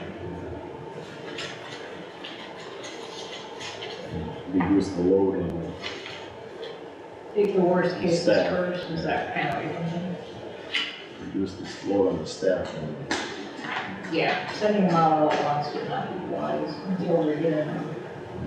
and the septic dollars would be over 1 and 2 if everything coming up. Right. And it's only fair to notify the pumpers that we're changing and, you know, what process we're gonna Do we have a registry of all the pumpers and serving? do. We get a lot of repeat pumpers, you know, but we could certainly get a list of people. Maybe we could Legion. offer to put them on the website so they can advertise, help get compliance too, if it's easy list that you look for. Well, that's one thing Columbus did, is they waived the pumping fees for the first year to try to get people to comply and kind of establish that database. So, Who picks up that? Fees are coordinated, they're high right now, and see who pick up. The track over no, they don't, the pumpers don't pay the city, the people still have to pay the pumper. But the bumper has The to, pumper has to come in and buy the permit Yeah. from the city for like $10 a piece or whatever. And then,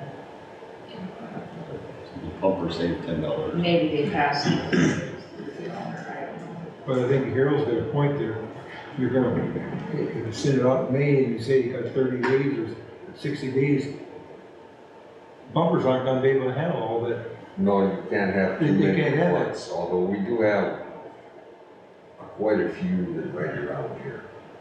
None of them are all good either. So I call- Mr. Chair, Yes, I think that maybe the appropriate way to handle this, if you guys are in agreement, is let us take it back, let Liz and I kind of talk about it, let me assess things with the staff. I want to take a look at this electronic, website or whatever it is that Liz is talking about. I agree with what you're talking about there, we need to kind of have it staggered, but let us put together a process that we think that staff can handle, and let me get my head a little bit more around what some of the things Liz is talking about. And then the whole idea of putting a list of pumpers on the website, I would just caution us to do that for the simple fact that once you start putting information out there, and say somebody has a bad interaction with one of our pumpers or something like that, and they'd be like, "City, why do you have one, or why you recommended that person?" In my past years of working in business and all that kind of stuff, it was never a good business rule to be able to recommend anybody necessarily. Now, if we wanted to put together a list that maybe we can answer, these are folks that we are, maybe we know that are in the area or something like that, I would recommend you call 2 or 3 of them kind of deal, then maybe you can limit your liability. But if we were gonna promote it on a website or something like that, I'd be a little nervous that a resident could come back to us and say, hey, you put them on the website and this guy did X, Y, and Z, and why would you promote someone's business? I think we just want to be a little cautious with it. and they all have different prices too. Yeah. You gotta shop around. Yeah, so that would be my recommendation for what it's worth. I agree with that. Yeah, that's the same reason I don't recommend surveyors or anybody else. Yeah, I think that's a great plan. We can take a look at that free system, see how it might compare, we use the one with the building permit systems on. And, we've got those addresses in. So, okay, well, so that's page 9, we'll come back to that.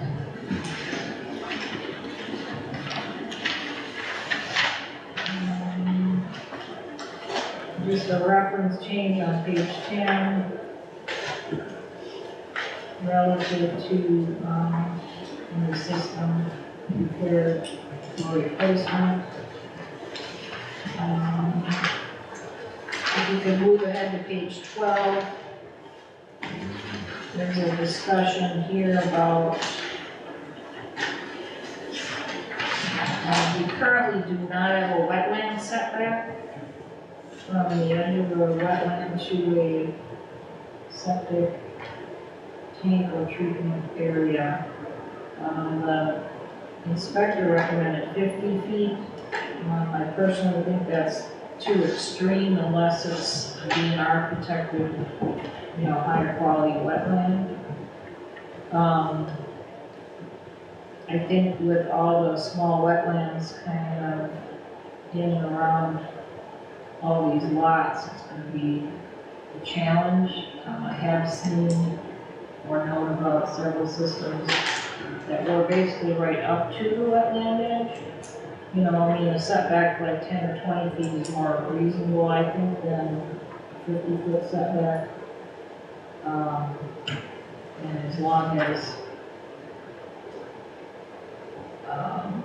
like I said, maybe this 50-foot is applicable to DNR protected waters versus just small wetlands that are, there are 8 types of wetlands, probably at least 3 or 4 of which are smaller, they don't hold water on an annual basis.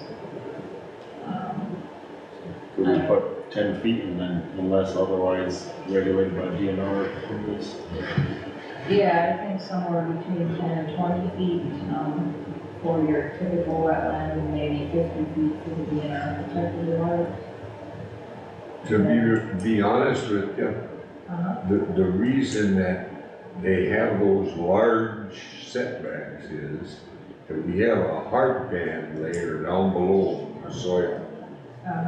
And the water, if it's dry and we have a lot of rain, the water will flow on top of that hard pan to the lowest point wherever it may be.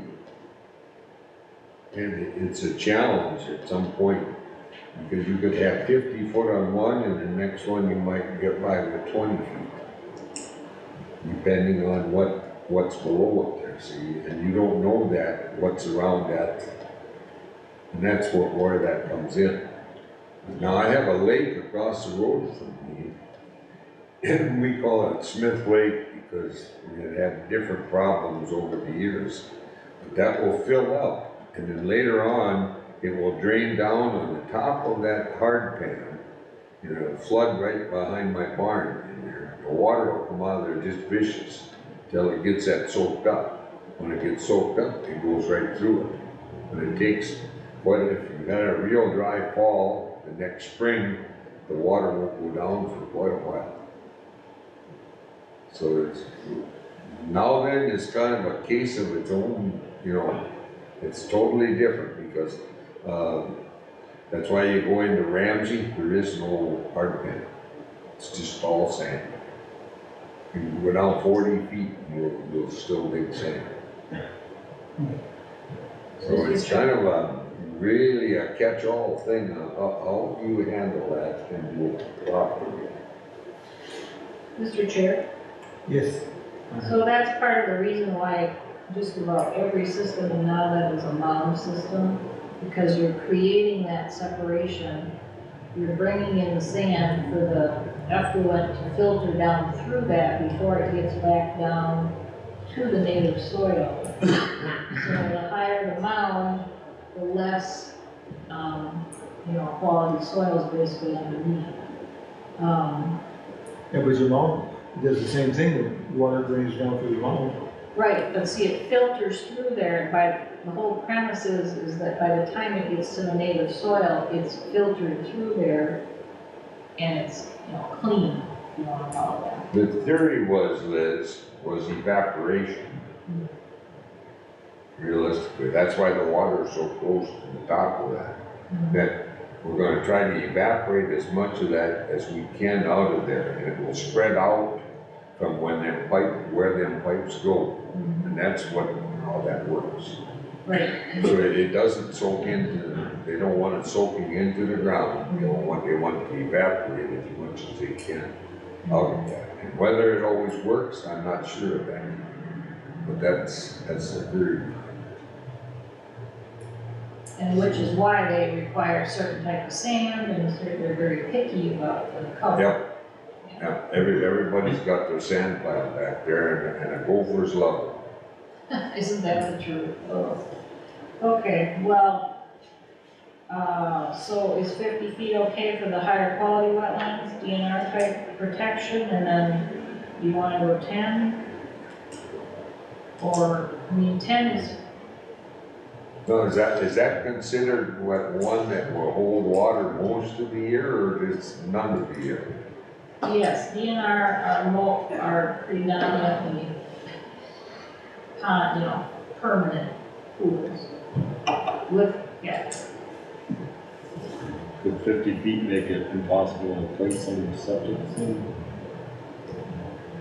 They could build a mound near that, within that 50 feet, it seems like it would be reasonable. Still, filter. Yeah, and sometimes, see, the downslope can go into the setback. It's just the rock bed and the pipe have to meet that setback. So there is a little leeway. We've had a couple centers in Alvin that have junkyards in their yards, and the water actually is run down the creek. And the creek starts right out here in our ball field. And it meanders down through there. And in the spring, you'll see oil come down the creek. And then the county has put a rope over it at different times. And they collect the oil that comes out there. And that came out of some of those junkyards. And one of them is one that now then failed to prosecute. I'm surprised the state doesn't have guidelines. So this is whatever we set that, yeah. Well, I think they do recommend 50, but Okay. I think, What is it? I mean, I guess if they have something, I'd go with whatever they recommend. That runs, that's It is 50 seems. Has that actually been tested that it's oil or petroleum? Because iron bacteria creates the same rainbow effect. Yep. Usually it's oil, you'll see. We have a lot of iron here too. He's talking about the 100 cars. Could be both, but Okay. It's interesting, and it was, he's working on that. He's as far as I know. how many years that been? That's that. We got the list. What if you? Just look at it. 10, 15, Let's just say it's a slow process. well, do you wanna be more conservative and go with the 50 and see how it goes? Or do you wanna be, I mean, what is, Why don't you divide it up a little bit, go 40 feet. And you give everybody a little bit there, and, you know, 40 feet's a good distance. You're referring to the DNR wetlands, 20 feet, Yeah. instead of 50. for Yeah. all of them? Do them all, and then one rule, and you know what I mean? They spread it out. Okay. And if we don't like it, we can always change that, you know. I think that's a good starting point. I think there was a clause in here too that we, on the next page actually, setback reduction. No. You don't wanna have people making variance requests, so if it's, Exactly, yeah, we don't want them to spend all that.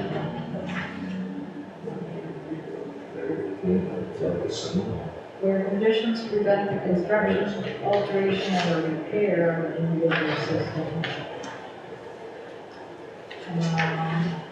The building official with the zoning administrator may administratively vary. Very reduced property line and or building setbacks, provided said reduction is not made to. That doesn't say wetland setbacks. No.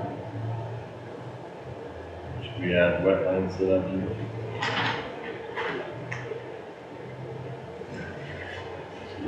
So you could have, if you're gonna have a bigger number on wetlands, and allow them to vary the situation at all without coming in for a request.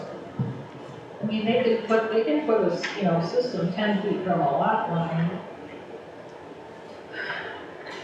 And 10 feet from a building. But yeah, 50 feet from a well. Some of these older, small lots that are in town have a hard time fitting in. Well, they probably need a variance anyway. So.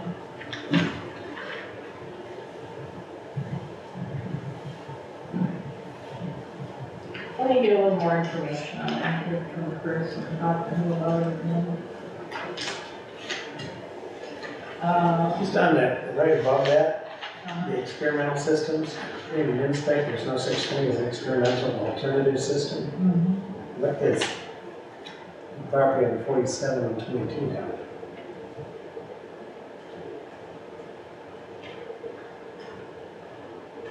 Hence property, isn't that right?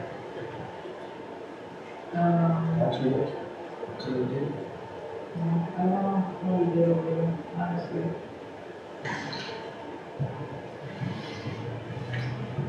I don't know, if, a clause like that in the previous existing ordinance. I think it was a,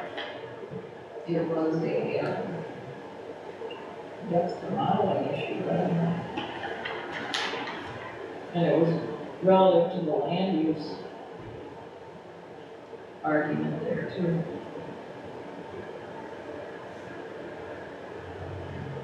But under the regulations, there are no experimental or alternative.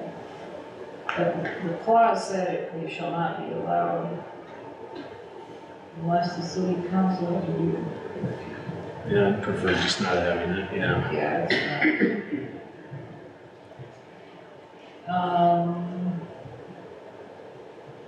So does it make sense if, in number one there, if, regarding setback reduction, is written agreement from adjacent property owners makes sense if staff finds it manageable to, let's say, go 5 feet to the lot line in order to avoid, a full-blown variance from being requested.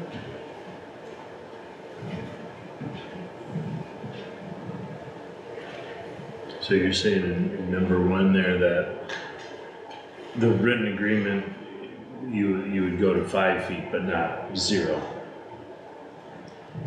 Well, I mean, yeah, it doesn't specify exactly, but it says, may vary from reduced property owner building setbacks provided said reduction is not dangerous or infringe or drainage utility easements. Well, actually, we have 10-foot drainage utility easements, so in that scenario, probably would not even allow it within the easement. Again, it would be the downslope and not necessarily the pipes. Right. But there are lots that don't have easements, of course, that weren't platted. Would you have to get permission from the easement owner too? What was that? No, you just wouldn't want it at all infringing. Because the whole premise of the sideline lot easements is for access, back to ponds and. So you could say except where utility easements exist.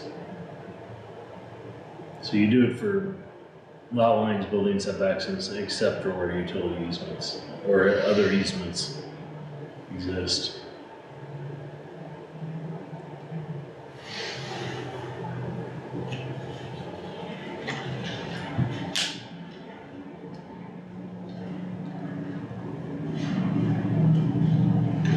Or, could add something like no less than 5 feet, or, Yeah. you can't go down to 0. Mr. Chair, Yes, Mayor. this is where I find in the past as a council, we've started making decisions to just be done with things. So we're saying in this, we could do some things, and I'm looking at 1, 2, 3 more pages with a lot of yellow on it. It's 10 after 9. Want to keep going tonight? Or start fresh? Start fresh next month. Yeah, because what happens is you get here, it's kind of like, Whatever. it gets pretty loose, and people start agreeing to things, and then we come back, oh, what did we decide? I would just, when it gets late, it's hard to make good decisions. I agree. One last comment then. Whatever. Yes. I had a property owner, who happens to be, a licensed septic system installer, contact me and wanted to voice, the opinion that they vehemently oppose owner installations, for numerous reasons. They're okay with the way we first had it written on page 15.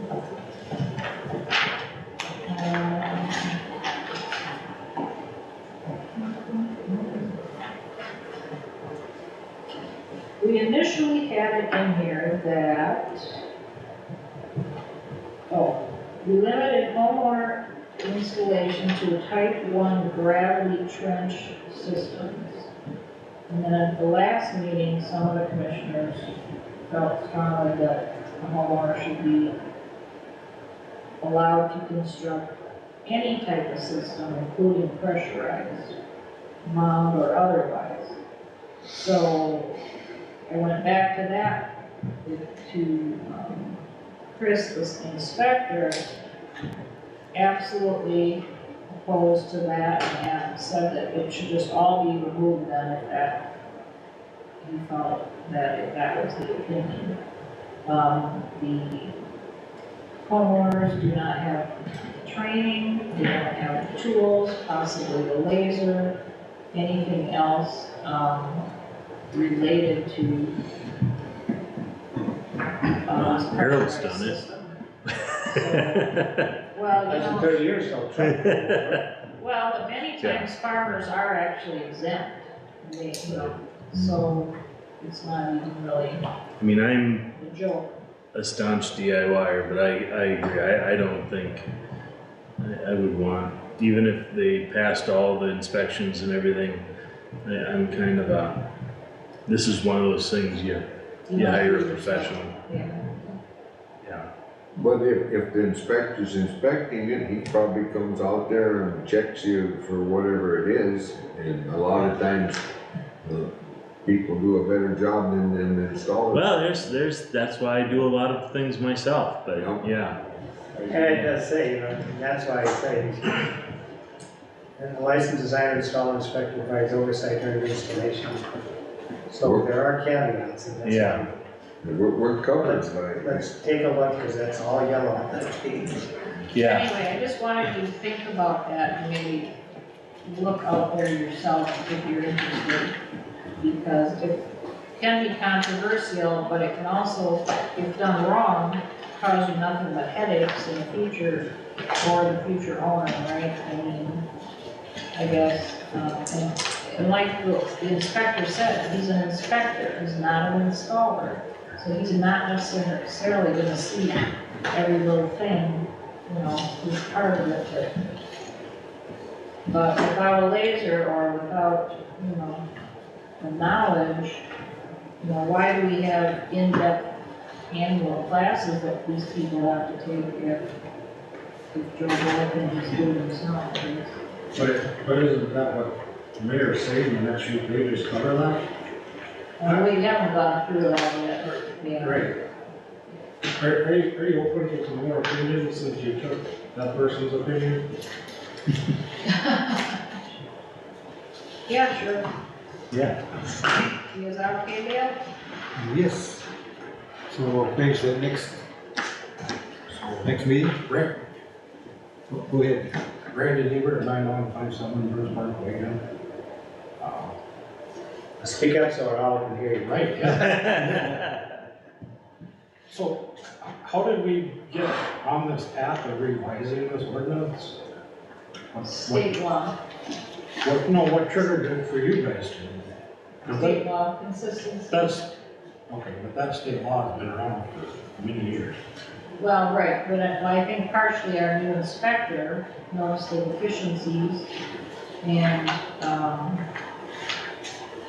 that we, you know, it was out of date, and we've had some code compliance issues too, where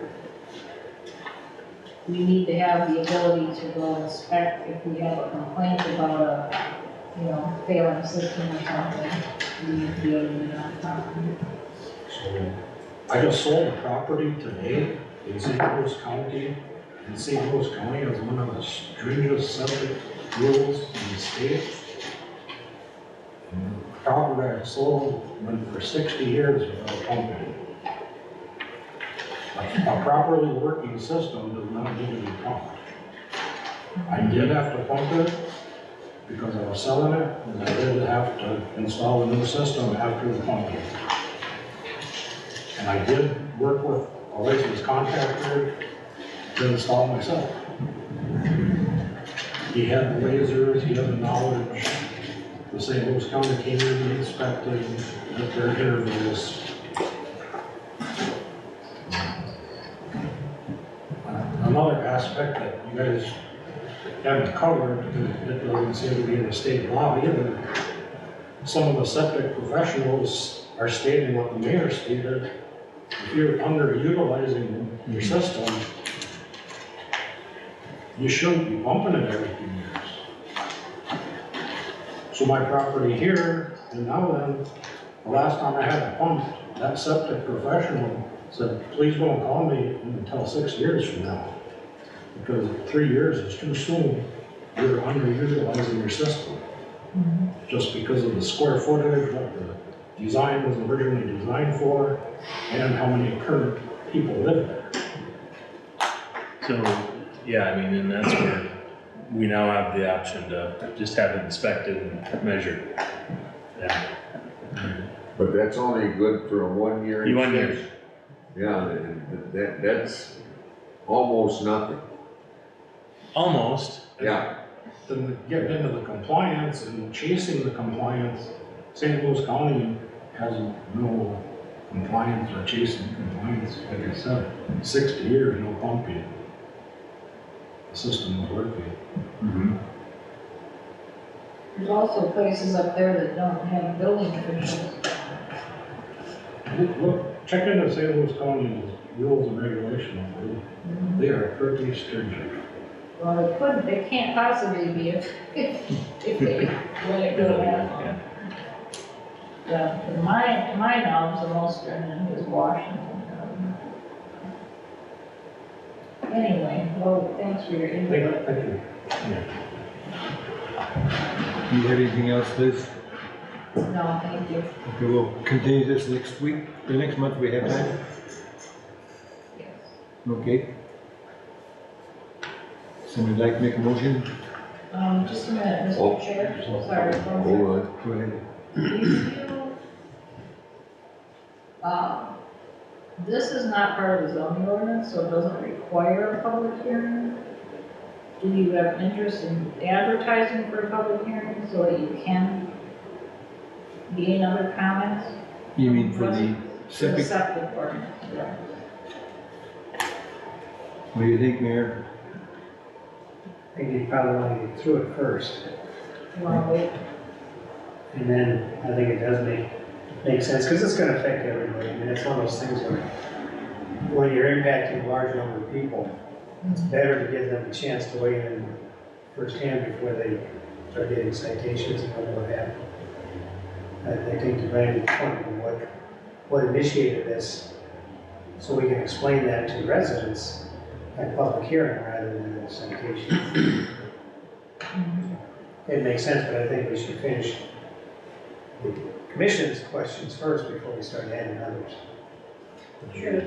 So you guys are comfortable with what we've got? When they start asking questions, you can either back it up or say it's a good point, you can think about that. Yep. I think it's a good idea. Mm-hmm. Okay, so that sets us out to probably like January, which is fine. You still got 4 or 5 months in there after that. Well, until May, until you send Then you out start notes, sending, yeah. you know. Yeah. gives you So a chance you've to got get time to out. work in there, because the winter time is more of a slow time anyhow, most of the time, except for planning. Time to get my system out. Well, it'd be helpful, yeah. Or inspected. Or at least, yeah, by then. Okay. Well, Okay, appreciate it. we have our last motion then, we'll make it here. Well, I guess I'll make a motion to adjourn. Second. Okay, we're adjourned. Get it done.